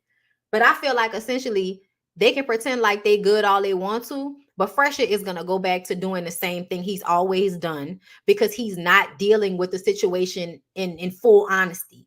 You know what I'm saying? It's not, you're not being honest. You're not being honest at all. And so because of that, I don't see how you can fully move forward in that relationship and really focus on making each other happy if he sees himself like, first of all, he sees himself like he's bigged you up. He's done you a favor by deciding to act right. Not you doing him a favor by taking him back after all the times that he's hurt you. That still means his mindset is fucked up. He now feels like anything can happen, and so he needs to keep you and the kids close because y'all a long game. No matter what, you're going to be there. So he needs to make sure he feeds that relationship in some capacity because he now sees that nobody else will be there if something happens to him. So now he's going to try to work on the relationship, but it's not because of you. It's not because he wants to make you happy. It's because he wants to make you happy enough so you don't leave him. And that's manipulation. That's what Martell did to Melody on that trip. It's not about really fixing what's wrong with you that caused the issue. It's about pretending you fixed it long enough to convince the woman that you've changed. So she will open back up and she will go back to giving to you in the way that she gave to you before, which made you feel comfortable enough not to give as much to her and to be selfish in the way that you handled y'all relationship, which is not a good thing. It's not. It's not okay for you to be like, fuck her feelings, I'm a cheat. Fuck her feelings, I'm a fuck my artist. Fuck her feelings, I'm not gonna come home tonight. Fuck her feelings, I'm gonna have this woman in front of her and lie to her about what I'm doing with the woman. All of that shit. Oh, the grass isn't greener. You should be so happy that I decided to clean my shit up and be a good guy so you don't have to be lonely like them. Let me tell y'all something. I'll take lonely over being with somebody that mistreats me or is not up to my standards any day. And I say that with the full knowledge of how much I cannot stand being lonely. I can be alone. Hello. Nobody's in here. But I don't like the feeling of loneliness all the time. And it's something that I'm having to deal with, now as an adult, dealing with myself. It's something I'm having to deal with because essentially I still feel like I'm not going to accept just any old thing just so I don't have to be lonely. Not going to do that. So I feel like, everybody needs to have that same idea in their head. Don't accept anything just so you don't have to be lonely. Because he was basically telling her, you need to be a little bit happier about the little that I am doing because you can be alone like them. So anyway, the party starts and Gunplay asked Trick Daddy to have a conversation. So what happened? Gunplay was staying at Trick Daddy's Airbnb in Atlanta. They left him and went to the club. He got mad. He was high and drunk already. And he threw his glass and, broke a window at Trick's Airbnb. Since then, they had words back and forth, but they haven't talked. So he wanted to apologize to him. He said when he was on that narcotic, he was acting bad. He wants to apologize. Trick wasn't saying anything until he said he apologized. And the first thing that Trick said is, you ain't got to apologize. Because, you wasn't never nobody that I didn't know who you was. And, I always knew who you was. You knew who I was. We know each other. You say some things, I say some things, but we don't need to say nothing else. We can leave it at that. And he talks about how, the way Trick talked about Gunplay and his relationship with Gunplay, I'm a Libra. I'm going to always, if I love you, I'm going to always love you. Da, da, da, da. Trick, that sound all well and good. Trick, for a moment, I was almost like, damn, Trick, now I could see how people could fuck with you. But then I remember that you only feel that way about other men. You only give other men that type of respect and reverence. But when it comes to women, the way you treat Joy, the way you talk to Trina, like the way he deals is just so obvious to me. And it's very problematic to me. And I see it all over the place. The way men really love and have admiration and respect for other men. But then when it comes to the women that they're actually in relationships with, women who have sacrificed for them in some way, they do not have the same respect, admiration, and love for the women that sacrifice themselves for the men. They only have that love and respect for other men who don't put forward nearly the same amount of effort to make them happy. So for me, I feel like if you notice that men move like that, that's a red flag. That's a red flag that a man has more patience, more grace, and kindness for another man than he has for a woman that he's fucking. Okay? Carly has issues with Tokyo and Mariah Lynn. Carly says she's tired of these girls bullying her. Carly, shut up. Ain't nobody fucking bullying you. All of the different times that you were talking about people was bullying you, it was times your ass was being messy. And when we say being messy, you do antagonistic things. You mean like making a song about K. Michelle and then having her play it at her birthday? You're antagonistic, Carly. You play in people's faces, you disrespect them, you say little slick shit, you do little fake phony shit, and then when people start to act accordingly, you want to act like somebody did you something. Carly thinks that she's sister wives with, Alexis because he's flirting with her. Scrap is flirting with Alexis, and Alexis is flirting with Scrap. And they was about to do a toast, and you could tell that she was like, I can tell he's gonna pick the younger version, so I'm just gonna, She had like a little attitude. I was like, Carly, you really should, work on yourself, because I think that a woman your age shouldn't ever, like the way Chrissy is. Chrissy is beautiful and confident. And when she's in the room, she's doing her own thing. And she's just, she's her. And like even her just, y'all, Chrissy don't even have to say anything. Chrissy's energy is the energy that I think Carly should have at this age. Okay.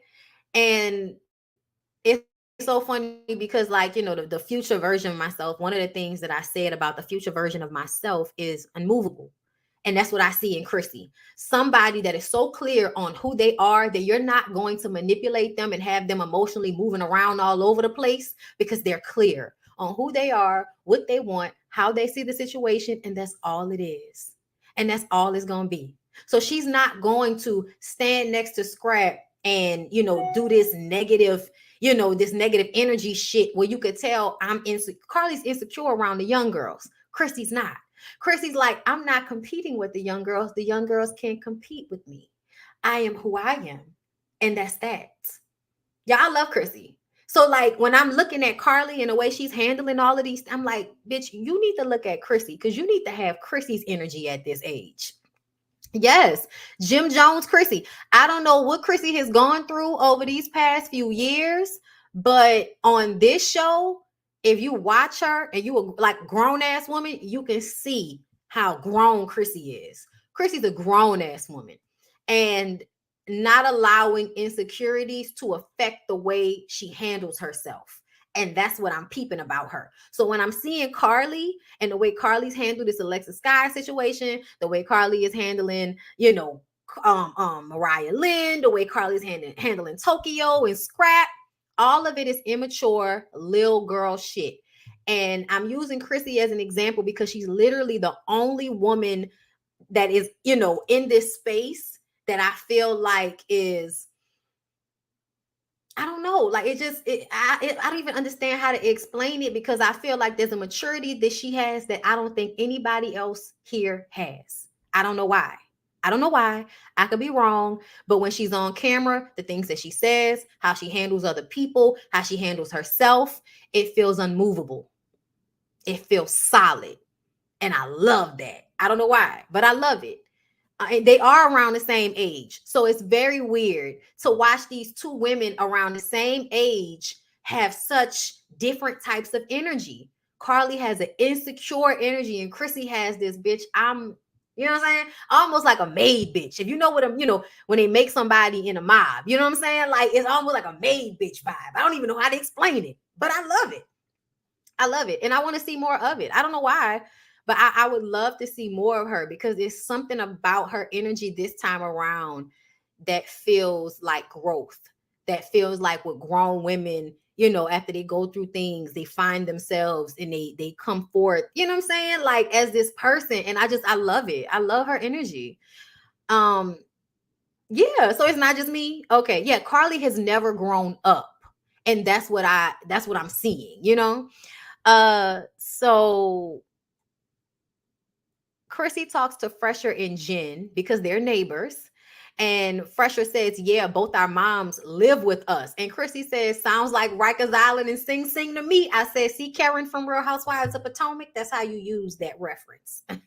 She's saying if her mother-in-law, if Nancy Jones had ever lived in a house with her and Jim Jones, then she would have been either in Sing Sing, the mental hospital, or she would have been in jail in in Rikers Island. So that's the vibe. And I thought that was actual factual. I really want to know, how is Fresher and Jen's house like with both of their moms there? Because their relationship seems obviously, on some level toxic or problematic. So I have to wonder what both of their moms being in the household with them is like. I'm honestly interested. But anyway, Gunplay makes a toast to staying out of women's business and apologizes to Mariah Lynn for being out of pocket. And because Mariah Lynn has never been apologized to before, she feels like now she can view him like that's her friend. And I'm like, no, Mariah Lynn, I need for you to accept the apology, but I also need for you not to be so excited about it. When she says nobody's ever apologized to me before, I was like, stop that.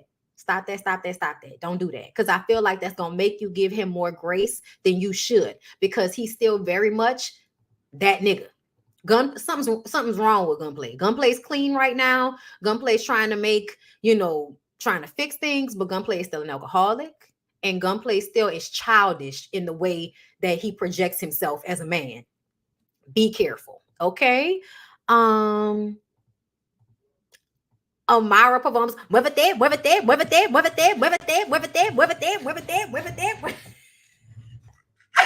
love it. Okay.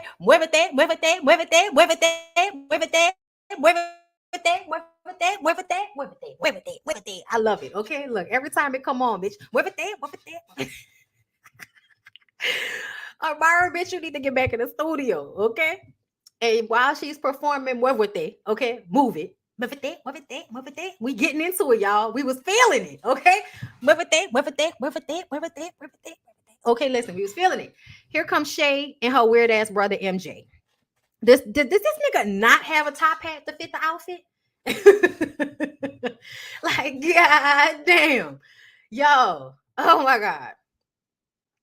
So all of a sudden the energy is weird. Nobody invited Shay. So Amara and Spice are the only two hosts. Why is Shay and MJ here? Mariah Lynn is friends with Shay. She invited Shay. Shay invited her brother. This is Love and Hip Hop. It's Love and Hip Hop. I feel like nobody should think they're not going to see somebody they got beef with on this show. So y'all pretending like y'all mad about Shay and them showing up is bullshit. Amara, what are you talking about?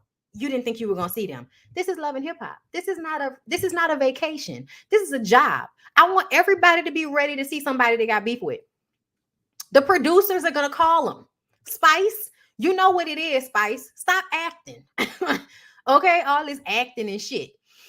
Spice was feeling away because she felt like, okay, we're trying to keep the energy good and y'all are making the energy bad by bringing in people that, got beef with Amara. MJ, he doesn't even know Fresher. He sits down and instantly says, yeah, that's my ex. She fucked my homeboy. Had 2 babies by my homeboy. And then Shay is going around saying the same thing.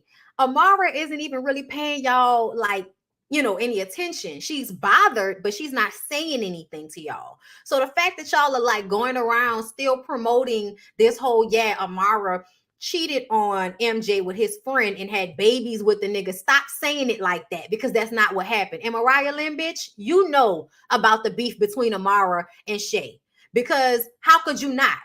How could you not? You know what be going on. Just like you know that Carly's ass is messy from the shit that she does on Love and Hip Hop Atlanta, then you know the situation on Love and Hip Hop Miami. They just had a reunion, bitch. They just had a reunion. I don't know how you don't know. I don't know how you don't know.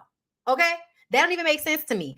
Even if the reunion happened, before this was taped, you know what I'm saying? Or after, whatever. Okay, whatever the situation is. I feel like there's no way Mariah Lynn is friends with Shay and doesn't know what happened with Amara and MJ. That's fucking stupid. But producers are gonna, we got to put it on somebody. So we got to make it make sense. We're gonna put it on Mariah and say Mariah invited Shay and Shay invited MJ when we know that's not the case. Okay. The party went well. Amara, Carly, Spice, and Tiara talk about Shay and MJ arriving after the fact and how no one knew they were coming. Then Tiara says Mariah invited them. She lets them know, okay, because they didn't know how or what caused Shay and MJ to be there. Carly says that wait, hold up. Carly says, yeah, she called me messy.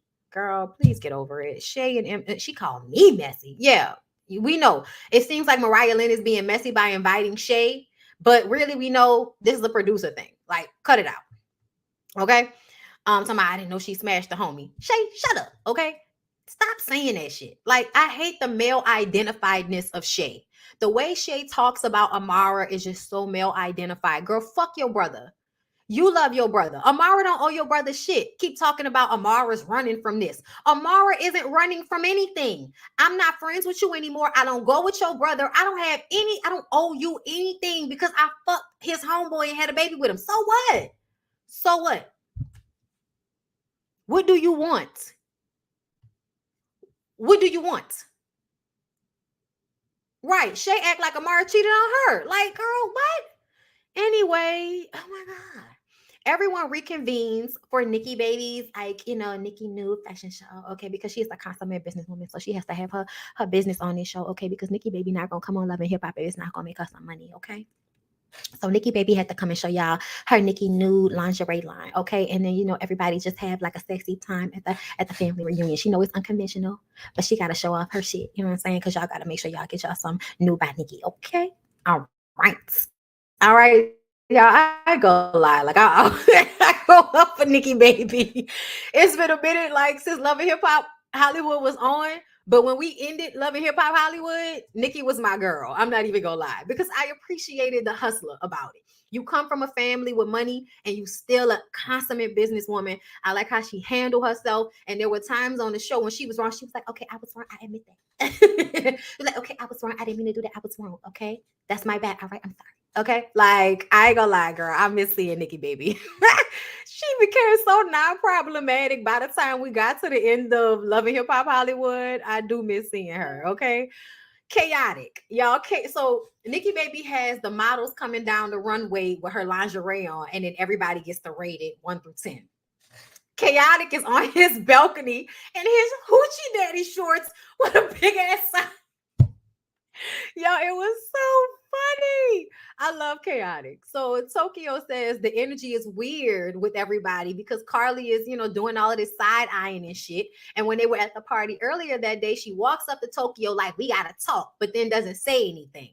So it's this energy, of issue. It's on purpose. She's producing Tokyo, she's producing. And I know where you at with it. You at, bitch, I actually show Tokyo is from New Orleans. We show up on natural, like raw energy. And when I say that, I mean, we go into situations, obviously understanding the situation, but being genuine in our emotions when we come into the situation. So when Tokyo comes in on some I'm trying to have a good time shit, and Carly got all of this, this weird ass energy, eventually somebody like Tokyo gonna be like, bitch, you want the moment? All right, fine, let's have the moment. Because Tokyo wasn't even drinking because she didn't want to get caught slipping with these hoes. Okay. Amara and Mariah talk about how Amara feels a way about Mariah inviting Shay and not telling her. Mariah says, listen, I didn't know y'all had beef. I didn't know she was going to bring MJ. I'm impartial. I don't have no part in the beef, like this, like that. Of course, Amara just wishes she would have said something. Jen says, Jen jumps up. I can't take it anymore. The energy is so weird. Can we all just get it out on the table? And Tokyo was like, girl, what you mean we not having a good time? We was having a good time. You the only one that stood up. You not contributing to us having a good time, but you gonna stand up and say we not having a good time? You got a whole nigga here. Go pick a game and go do something with him if you want to have a good time. Don't worry about what we doing. But then Tokyo gets up and then says to Carly, Spice, and them, the energy feel weird, bitch. So what's going on? What's going on with you? Bitch, what's going on with you? Because I don't play with you like that, Carly. You know I don't fuck with you like that. I don't play with you like that. And you out here side-eyeing me and shit. What's tea, bitch? What's the problem? Okay? And so Carly says, well, you said that you wanted all of the OGs off the show. Tokyo like, when I said that, I ain't say that. I ain't never said that. And Spice was like, well, we all heard you say it. We all heard you say it, okay? But why are you screaming? Because that's the way I talk.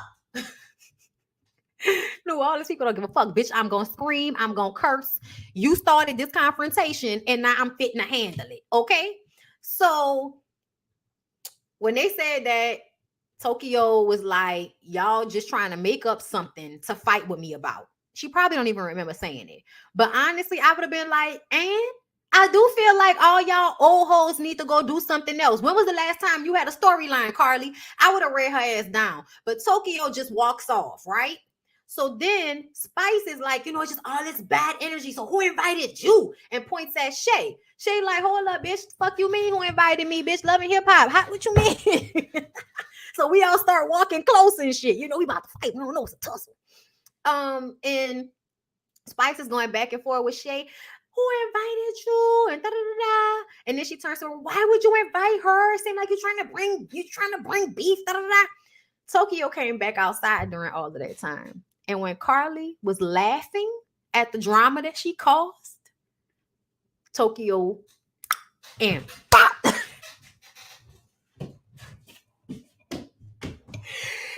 I hope she hit her. I hope she hit her. It looked like she hit her, but she snuck her. Normally, I'm not down for the sneaking. I'm not, y'all. I don't like people to sneak people. But at the same time, I feel like, Carly, you bring this energy. You play with people like this all the time. This is what Carly does. Carly will keep, pinching and pinching and pinching until she gets the reaction she's looking for. And so when everybody was arguing, Carly thought she was getting the reaction she wanted. And then Tokyo snuck her ass. And I was like, good.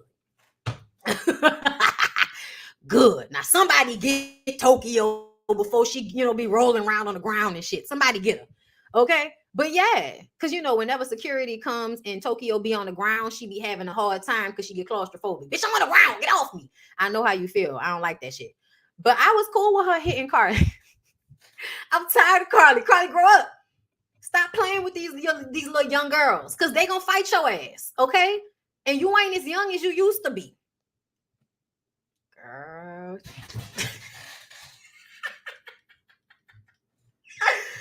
That shit was so funny, y'all. Oh my God, that shit was so funny. Because, y'all, Carly was in mid-laugh. I was just like, I loved it. I loved it so much. But I got to get out of here, y'all, because I got a hot yoga class to get to in 45 minutes. So I love y'all so much. I appreciate y'all. Welcome everybody from Storm Monroe's channel. Y'all make sure y'all go check out my interview with Storm Monroe. I'm going to repost it. But I love y'all. This was fun. I ain't talked to y'all in a minute. So I was happy, because I had to skip yesterday, girl. I had something going on. But it was nice to talk to y'all. Okay. So we're going to talk again tomorrow. All my members and stuff.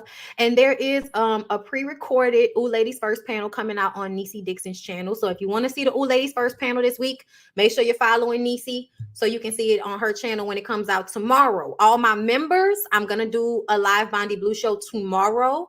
And I think either Friday or Saturday, I'm going to see how the day goes.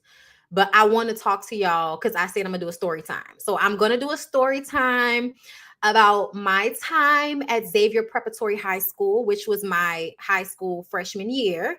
And just to give you guys a little tidbit, so you will come back and watch the story time. I got kicked out of an all-girls school for allegedly sexually harassing another girl.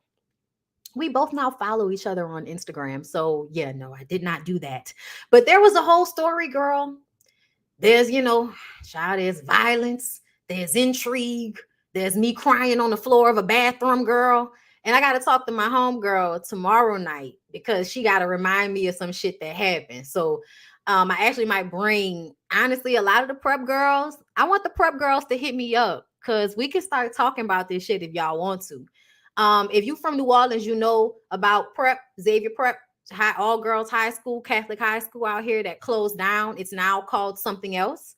But they had a lot of lawsuits because it was a lot of homophobia. It was extreme homophobia.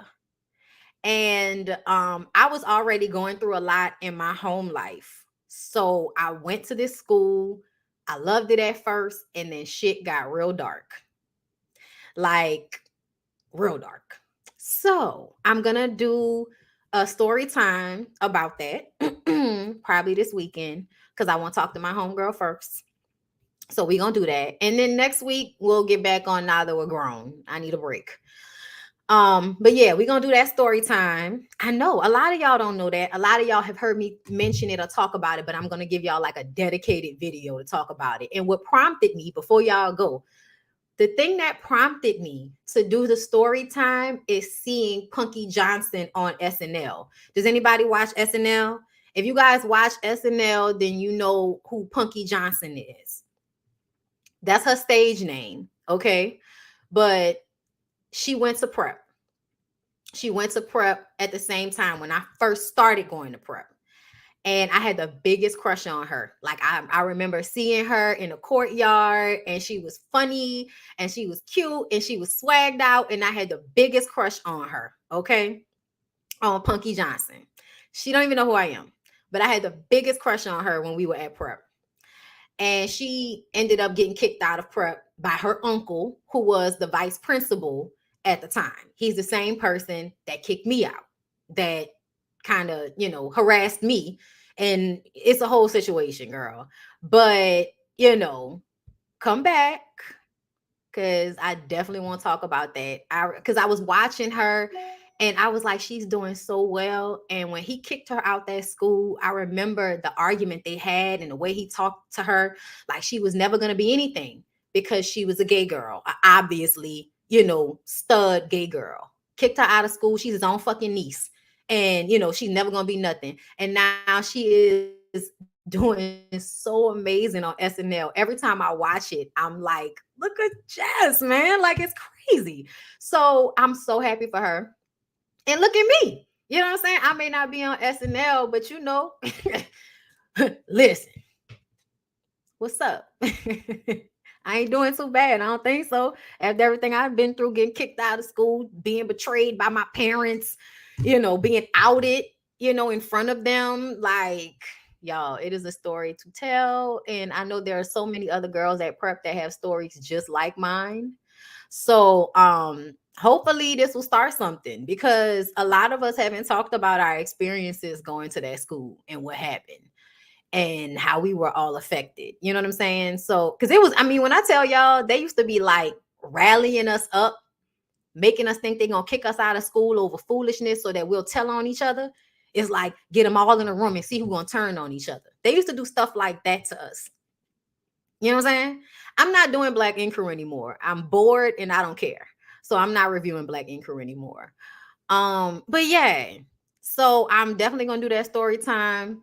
Y'all look for it this weekend. I love you guys, and I will talk to y'all later. Bye.